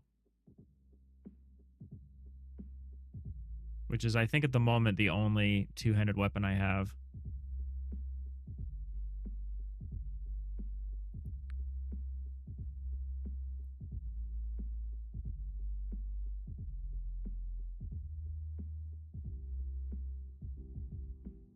Yeah, no, you're right. I do need to potentially lock any slot.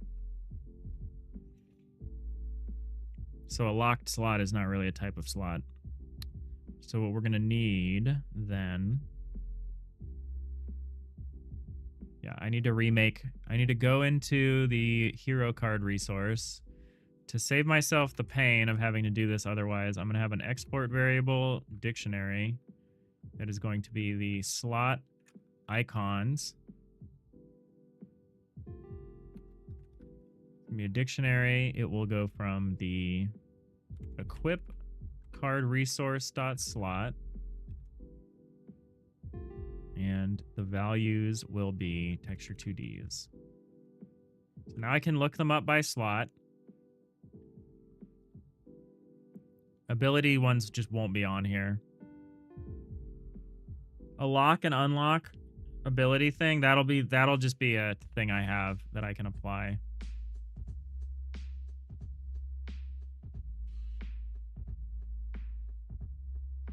So I guess maybe the ability one should be an unlocked gate, actually. And then we can just apply a lock to any slot. But the ability slot will have like an unlocked gate to it. Unless it also needs to be locked. That's reasonable. We can do that. Okay, the way I did this, I should be able to just make this dictionary as I go here. Yeah.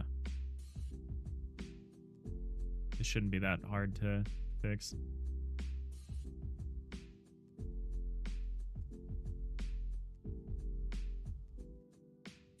Because I didn't destroy these yet.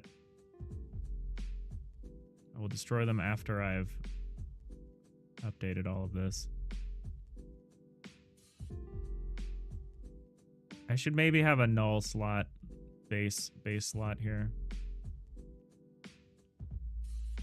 I don't like when I don't really like when uninitialized enums like have a valid value. I don't like that. Because it causes me to miss configurations sometimes. So I kind of want to just add a null slot. That might have fucked a bunch of stuff up, but we'll cross that bridge when we get to it.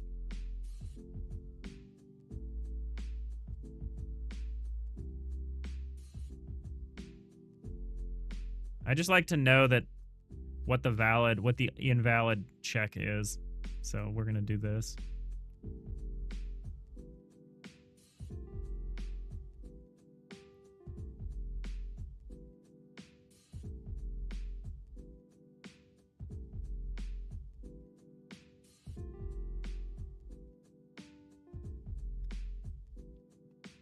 You always make none the first value in your enums. Yeah, I choose different terms depending on what the thing is. I'll do null or none or default or whatever, kind of whatever.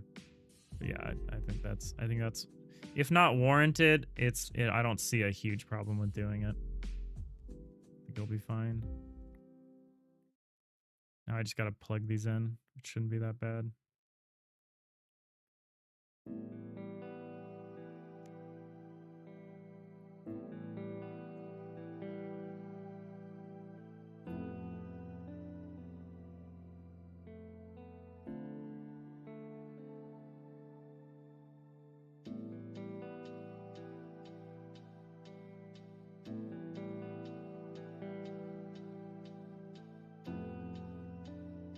Okay, for this ability one, what I want the unlocked texture.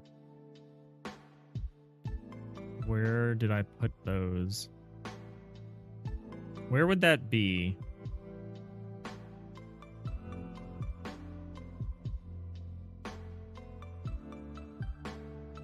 Equip slot. Ability slot locked. Actually, I guess that's not ability slot a specific. It's equip slot unlocked. I'm gonna remove the ability part.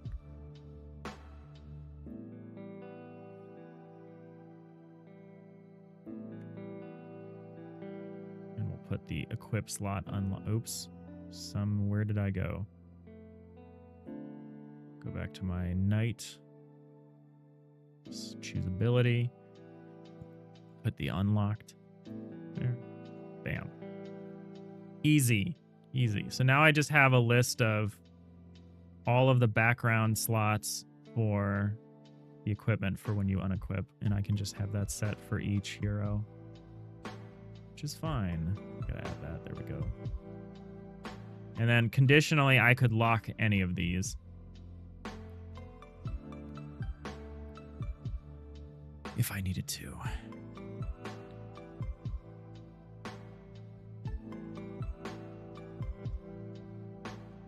Nice thing with that too is then enum.none is false. So you can do convenient stuff like if not slot. Yeah, that's neat. That's neat.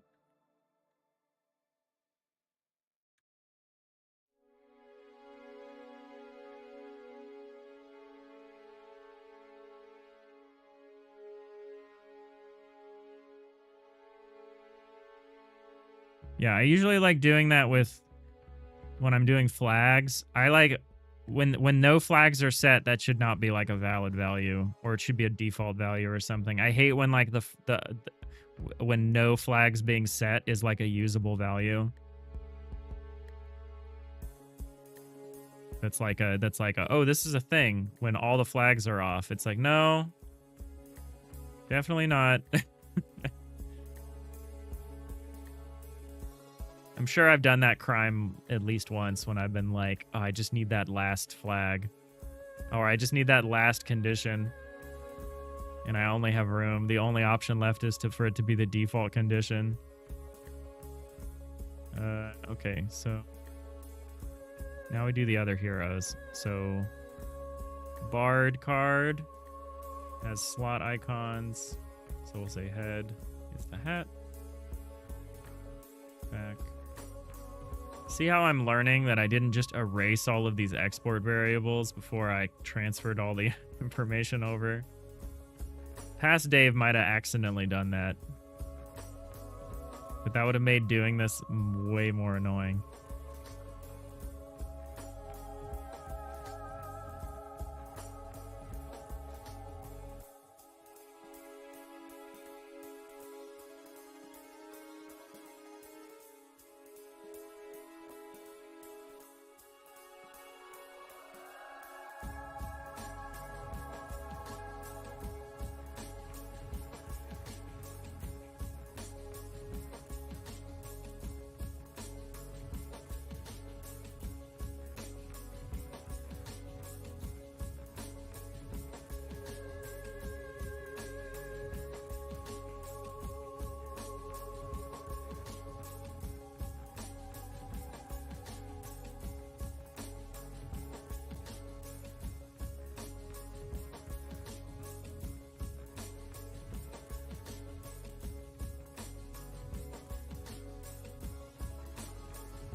Okay, so the Bard's got all their defaults hooked up.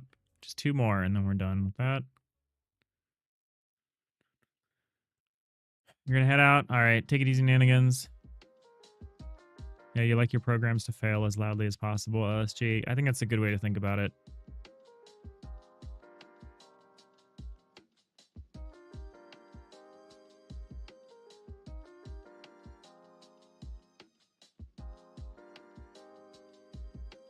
There are times when graceful failure is warranted.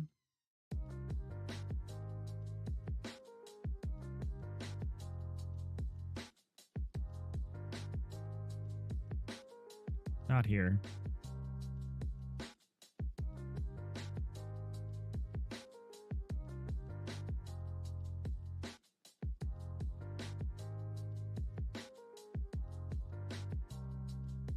And certainly not during development.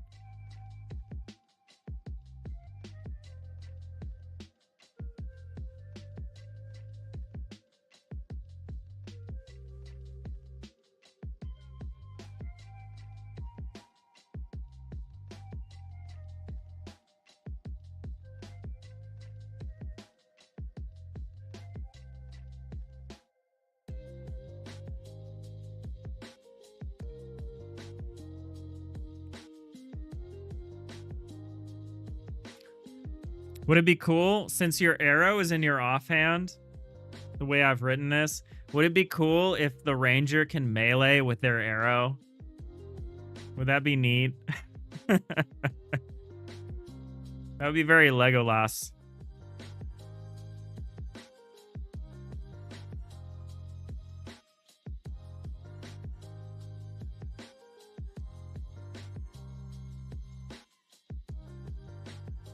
I think that could be funny.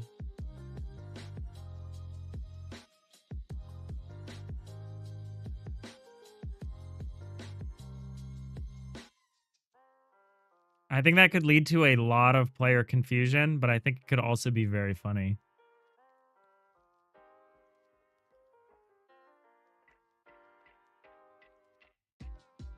All right, now we just need to do the wizard.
All right.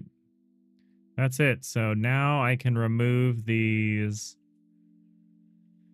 hero card export variables.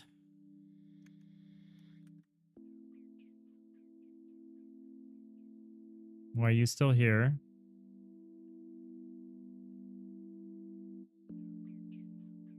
There we go.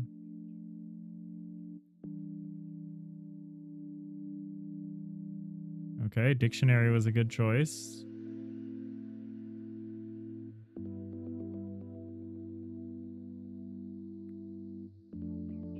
That all seems correct. Just quick visual check here. Make sure I didn't miss anything. Looks good. Looks good. Yeah, I think that's it. All right.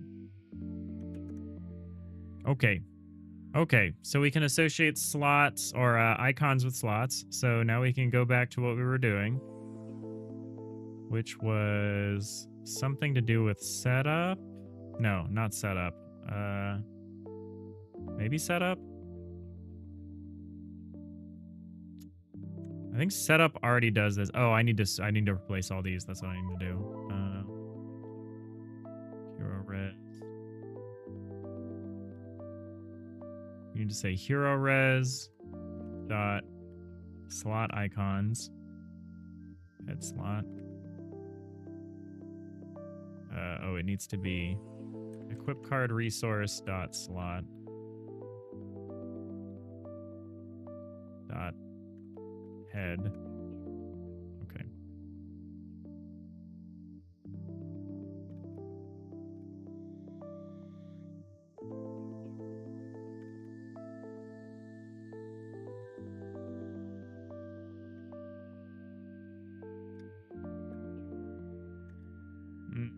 The ability icons right now.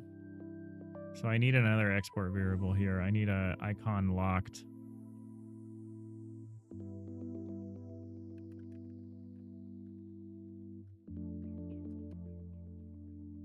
Or no, how about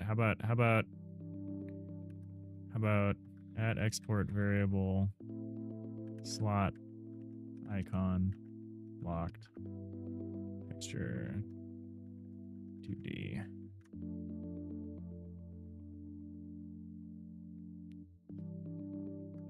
You love it when you can melee with the arrow? Yeah, I think that'd be neat. I think that'd be neat.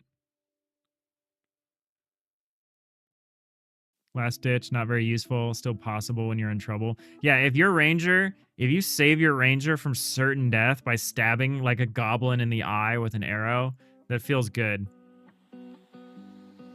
Maybe the ranger gets disadvantage on ranged inside melee range, so hitting them. Oh, I'm gonna provide a minimum range for ranged weapons.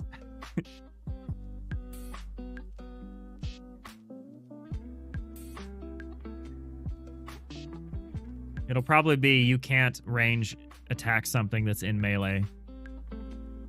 I might make some exceptions. But yeah, I think there will be a minimum range. We can't do things like advantage and disadvantage, really. Because we don't have percentages. Everything is like, you know the outcome of every action that you take. So we can't do that.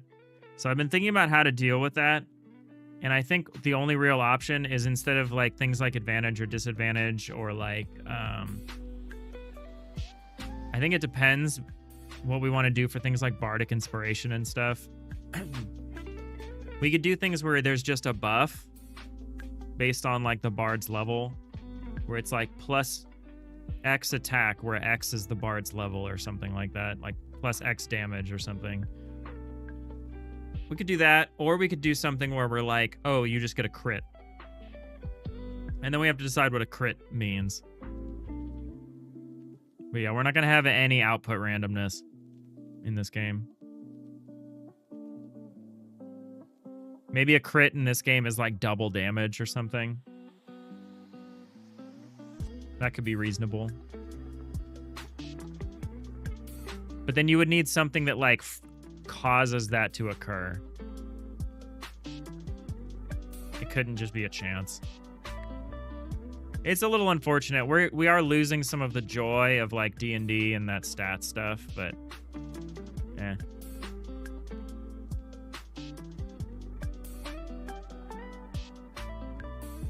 Okay, so this needs to be this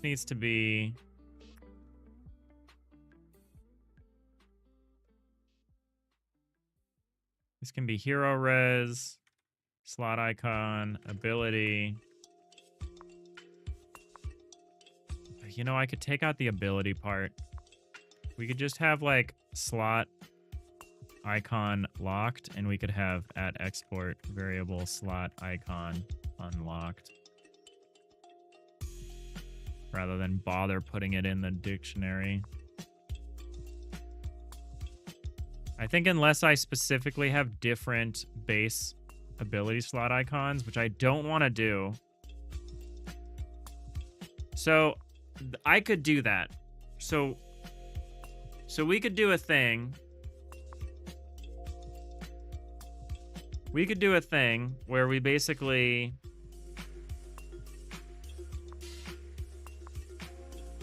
what I wanted to do was to have the 5 ability slots,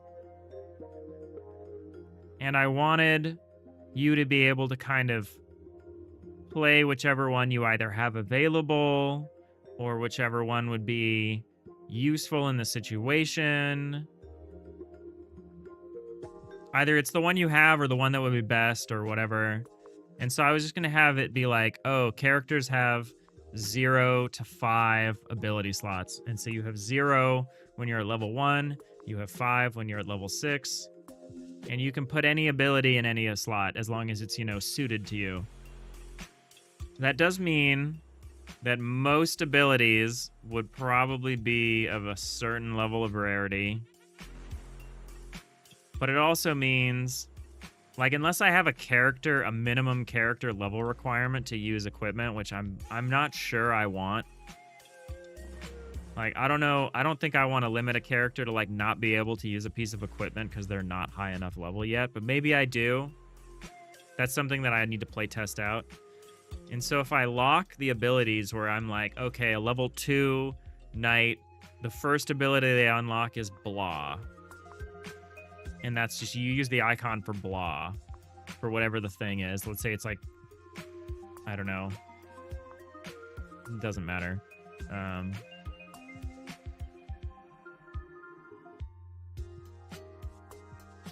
then you're forced to only ever use that spell. Now, I want it freeform. I want it to be freeform because you could get different spells at different times or abilities at different times. I don't want to lock it to a particular slot. I was momentarily tempted to do that, but I don't think, as I talk about it, that seems very obviously wrong.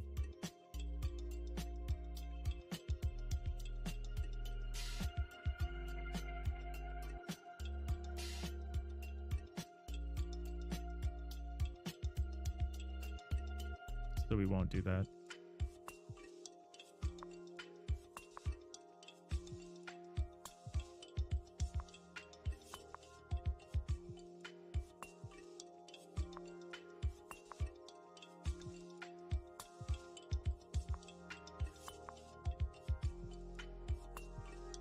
So what we're going to do is we're going to say equip. We're going to play slot icon locked if hero res dot card level is less than 2. Else slot icon unlocked. Yeah, maybe I do this in the other order. I'll say slot unlocked if hero card level is greater than 1. Else slot icon locked. We'll just do this.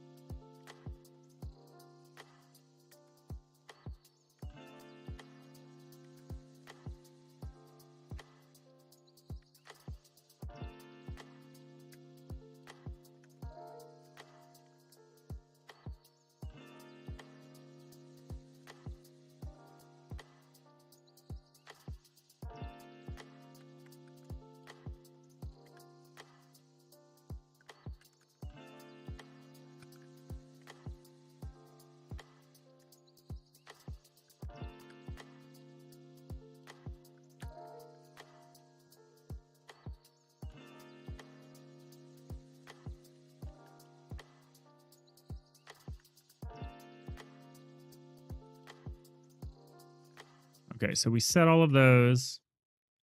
Let's just... Although, actually, we don't need to do these if we're going to do these in update display. Maybe we have an update icons. Maybe we split these out a little bit. Func. Update. Icons. Although, maybe we don't need to. Maybe updating all of it at once is fine.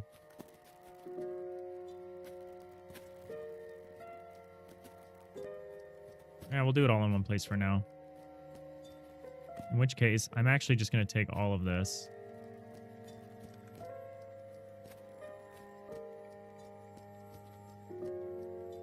The value is set for each of these.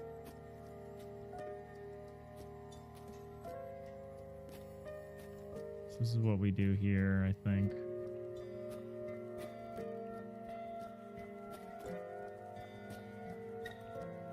There's too many indents out. Yes.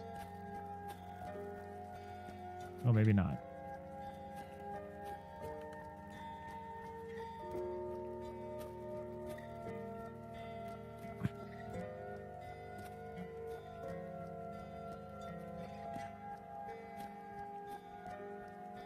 So we run through every slot. We say if the equipment has, if we've got an equipment for that slot, if we've got some equipment for that slot, we use the equipment. And then now we need like an else.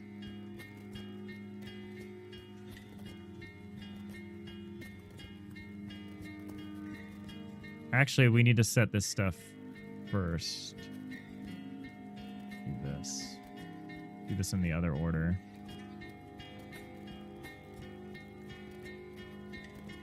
And now we say this. So if we've got equipment, we do this based on the card res equipment.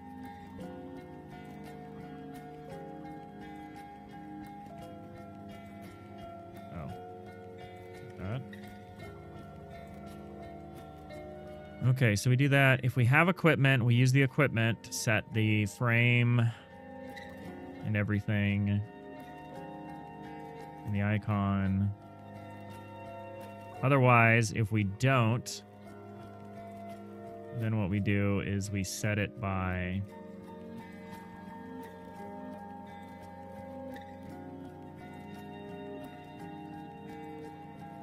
hold on a second. I also have abilities. We also have an abilities slot here.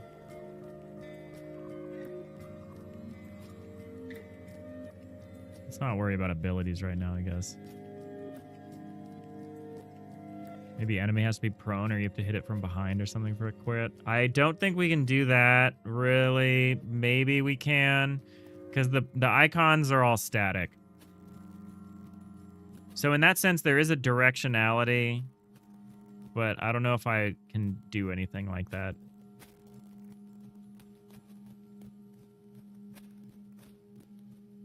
It's a good idea, though.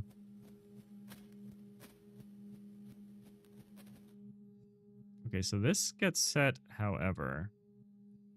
Oh, no. So in this case, we'd say slot frame dot texture hover dot. Can I just say clear, or can I say equals null?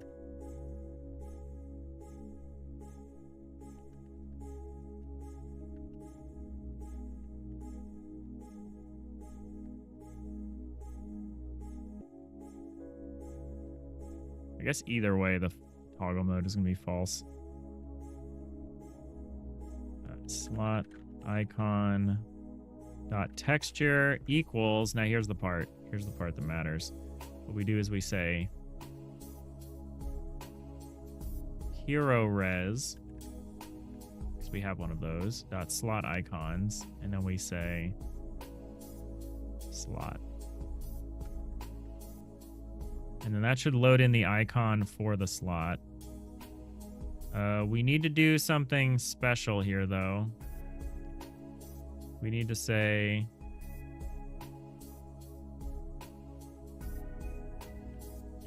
if not, if slot not equal to equip card resource. Actually, we can say if slot is, for now, equivalent to equip card resource dot slot dot ability, then we'll just continue. We're not gonna worry about that for right now. A lot of to do here, maybe. Okay, match card res dot equip slot. I guess we need to declare card res. So if equipment dot has. Oh, wait, match? No, let's just match slot. Forget about card res dot equip slot. Let's match the slot.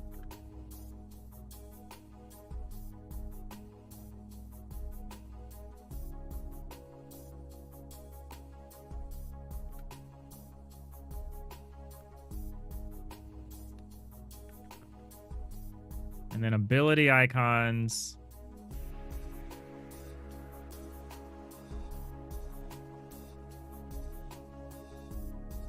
The slot is an ability icon now. This is where we can take this part. Let's put this here.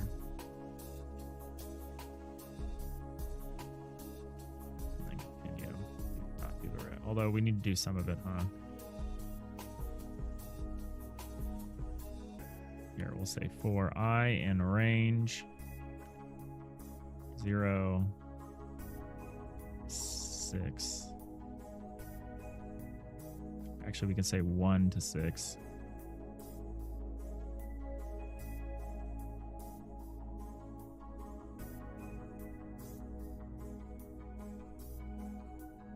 Oh, F me.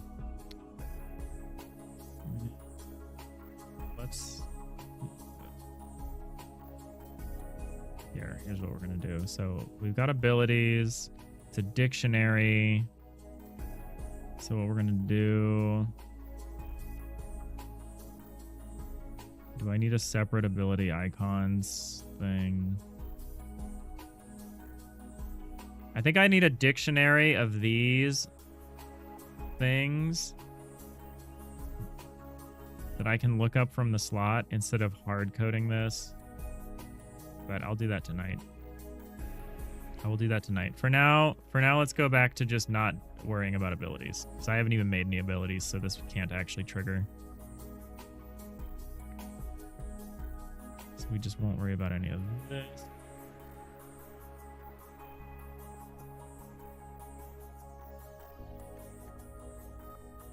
Okay. I'm gonna want like a get slot function that hides this match statement and does this more easily or something. But although, do I even need? Yeah, I do. I'll just have them all in a dictionary. I don't even need a function then. I can just be like slot icons by whatever. I should probably name it something else.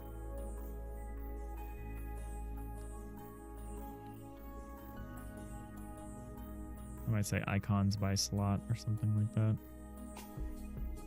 Set that all up in there. Okay, so we have, if we have equipment for this slot, we'll set it by the equipment. If we don't, we will restore it to the default. And we're just doing this in update display. So we can remove this.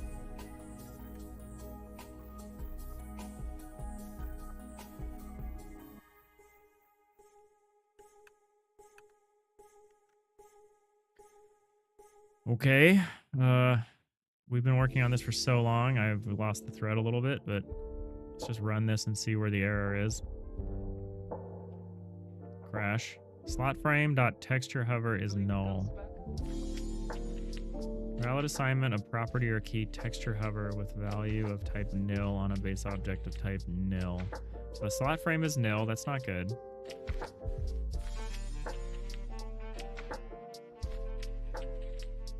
So does the values thing not work the way I expect it to? It should. So it's matching a number. This is also just a number.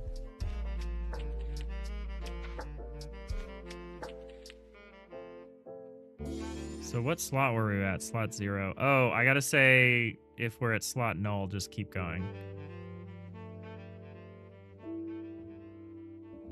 Say if slot is equal to equip card resource dot slot dot null, then we'll just say continue.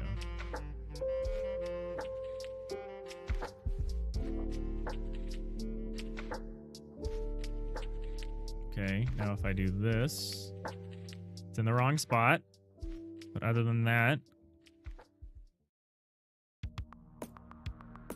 hey, it's temporary. It shows up and then it's gone. I kind of want the character roster to stay up. I don't think I want to do this thing I'm doing where we're closing the roster. I don't think I want that.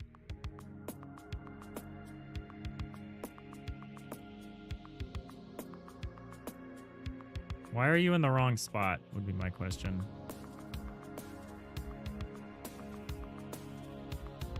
Did I do some of this wrong? Slot.potion, slot frame is potion frame, potion icon, slot.main hand frame, main head icon.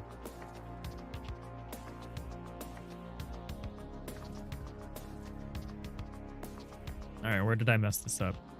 Potion, main hand. Let's look at the file here. So who are you? You're the potion icon and the potion frame. Very good. Very good. Did I mess up? Oh, all the enums have shifted by 1 because I added the null.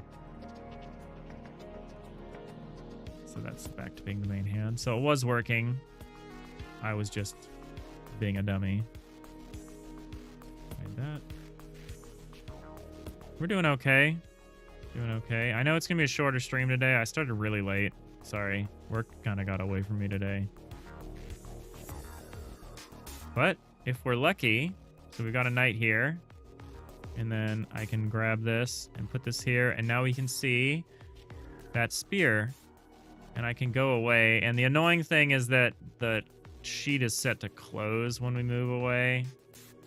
But you can see it cleaned itself up and reset it. The only thing I don't have is actually dropping it and making something happen. So it's still here because it's not saved. The drop needs to do something when we drop. So we'll make a couple changes here, and then I think we'll probably be happy with the stream progress. Happy is the strong word. I think that will be sufficient stream progress that I can go do other things and then come back tonight and work some more. I usually do about 3 hours or so on stream, and then I usually work another 4 or 5 hours off stream. So we're cooking. We're cooking. Cooking with gas. And that's on top of my like 7-ish hours of day job stuff I do a day. So we are really cooking. It's one of those things where it's like, don't do this if you can avoid it.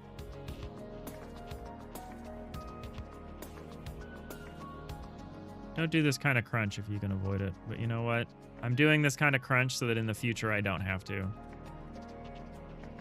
Yeah, I'm not a grind set guy. Let's be super clear.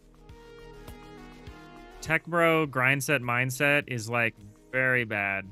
Very harmful.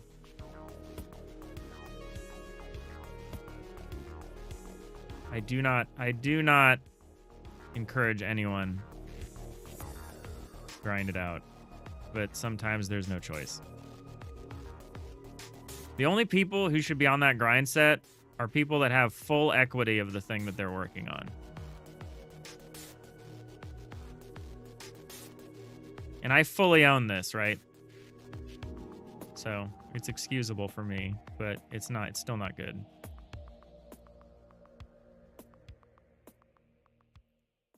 You should never ask someone else to grind something out like this. But if you do it to yourself, well, I guess there's not much one can say about that. Yeah, never at the day job. Okay, so what we want to do is we don't want to close the character sheet anymore when we do an exit. I don't want to do that. I don't like that. Except we want if characters by suit has card suit. Actually, what we want to do is we just want to do a check of if card suit is not equal to selected. What if card suit is null? Oh, this is the wrong branch. So if card suit is suit.none.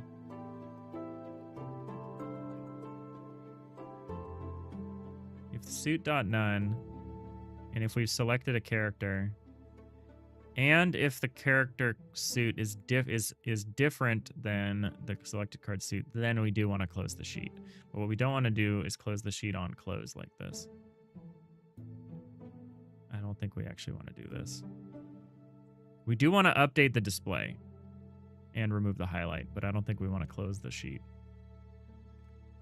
So we're going to take that off. And I think that'll make it a lot clearer what's happening here. So I can do this, and I can bring this up, and you're like, oh, okay. That I like. That seems good.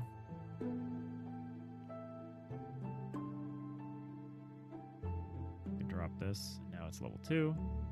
We can go back. I'm watching it on OBS. It looks okay small. And then for the spear, we can go in. You can see we've got our spear highlighted. And now it's gone. And now it's back. And now it's gone. The only thing that doesn't happen is when I drop it, nothing correct happens. Like the card goes back to my hand. It stays here. I have to bring it up here and then move it away to get that to reset. So that's the only thing we need to change, and then we've got it. Then we can play equip cards on characters, and that's like the other half of the card interaction. I still need to make it so you can level up the equip cards. And that is gonna be annoying now that I think about it. That'll be a tooltip thing. So a tooltip for the item is going to need to pop open.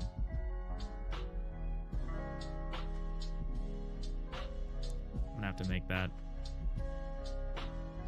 It's nice. You like the UI a lot. I feel like it's better than a lot of deck builders. It has the benefit of not having much happening, which helps. It's very simple. My UI is a rejection of the deck builder UI that says there needs to be a million fucking things on the screen and they all need to be so tiny that you can't read them. I love Slay the Spire, but that UI sucks. It is so hard for me to read all the different stupid little buff abilities that are on the bottom of the character screen.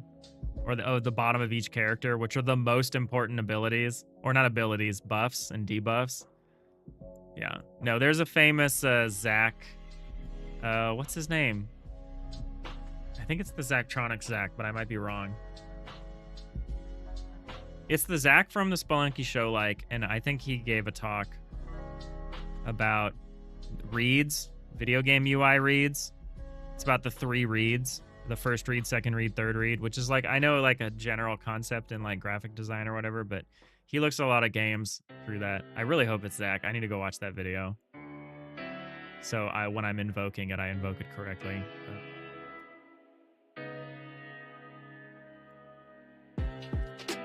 Is this the right icon at least? Yeah, okay. So that stands out okay. You can see that you've got something here.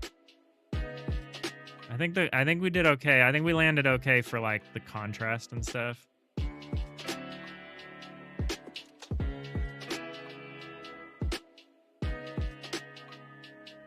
I'm tempted to make these cards darker. Use the darker color. This darker inner brown instead of the outer brown. Just to aid with text readability. See.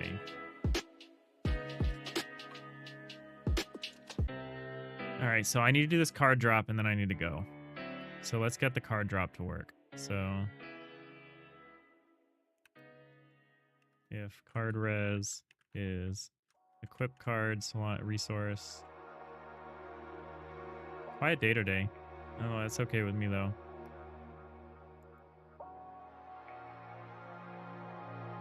It's okay with me.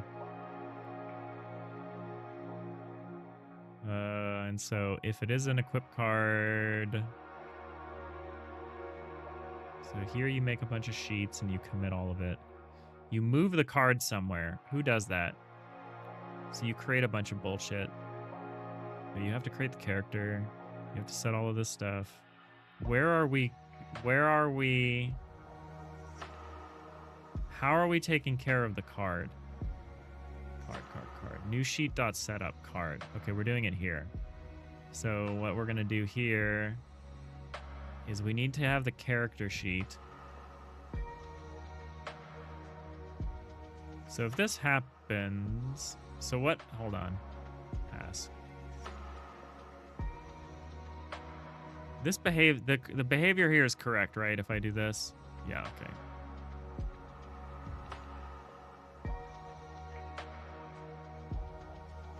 You know, I might not want to do both. Maybe I do. The playing mat is going to be extended to the battlefield soon, so that you're not covering up your character sheet when you're trying to play something there. I just haven't done it yet, but I think that will help. So you can just drag cards out and see what happens over here. And then we'll have room for things like the tooltips screen and stuff. I don't know if I want the tooltip thing to spawn on top of the character sheet. I think I want it to be like next to it.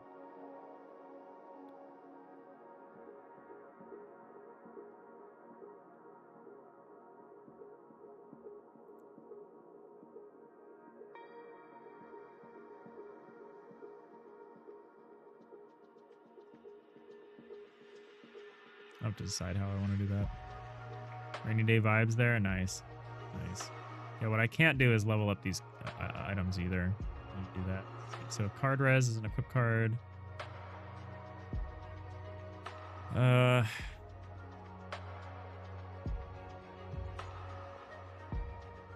What we eventually need to do is check to see if we already have the equipment, but I'm not going to do that right now. What I'm going to do right now is we're going to say sheet highlight is visible no longer. We are going to say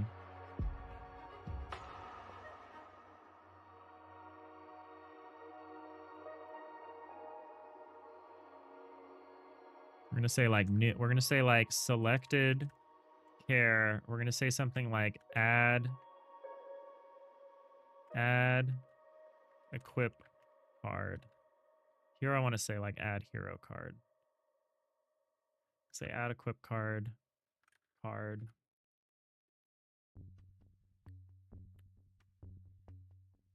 And then we'll handle like all the logic there. Is there any UI stuff we want to change? Oh, here we say characters by suit instead of selected character. I feel like we could just say selected character. Because we select a character here, don't we? Pretty much always, right? Selected character is new sheet. Oh, okay, we do once we have it. I see. If card res is a unit card resource, no, I should be able to say selected character here. I'm not going to change it now. So let's go to add character card and see what that does.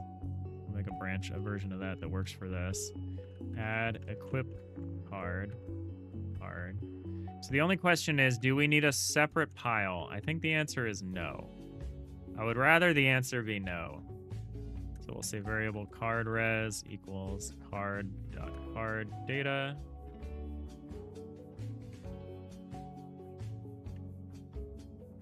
As equip card resource. And then we will say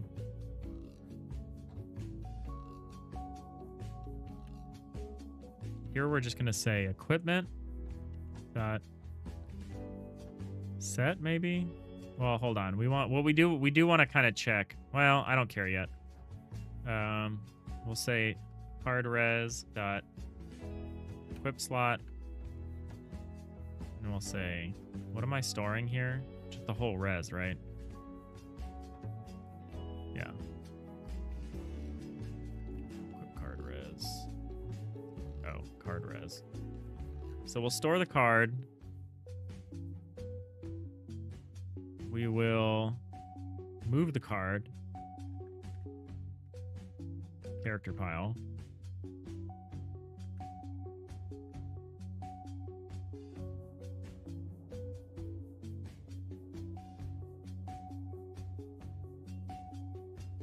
And then we'll update the display. I don't know why we don't update the display after the card is moved. I guess it's in case... Well, let's do it like this. I think it's in case the move takes time. But I guess that doesn't make a lot of sense. So we'll update the display, which should work. Let's see if that works. Let's see if any of this works.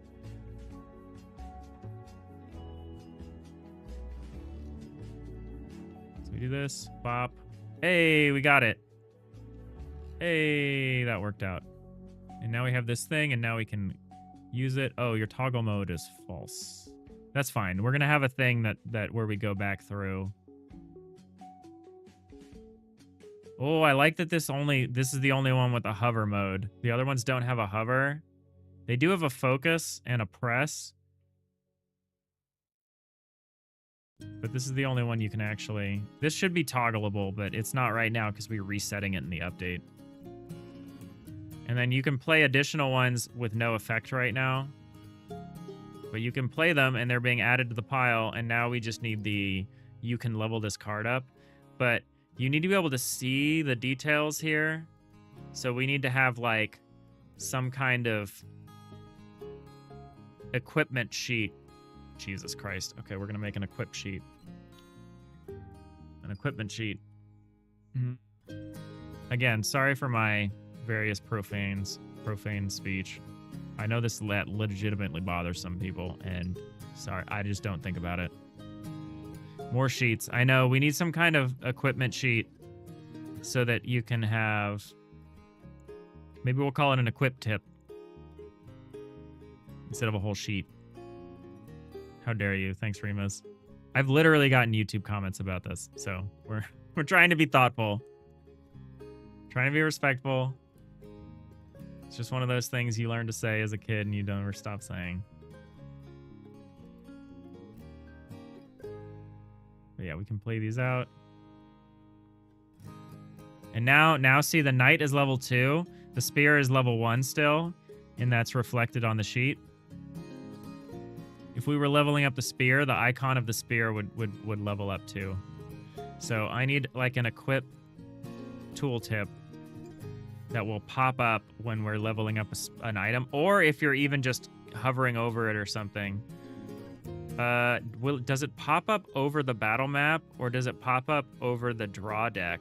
I actually think it maybe should pop up over the draw deck. That could be neat. Like maybe it pops up, maybe it folds down from under the character sheet. That could be neat. We have room. We have room to do that. We exactly have room to do that. We could have a banner that like furls down under the character sheet and has all the tooltip stuff. And there could leave just enough room for the party button so you could go back if you wanted. Yes, yes, yes, yes, yes. Okay, I'll have to figure out how big that is and if I can fit everything on it, but it should be fine. It should be at least the size of a card, so we should be okay. It's nice. The color mismatch is nice and intuitive. Very easy to tell at a glance which equipment is underleveled. Yeah, or overleveled even. And also, this uses the darker blue for the card back, or the darker gray or whatever. We would use this outer rim gray if this weapon was the same level. So I think we have some reasonable color differentiation here.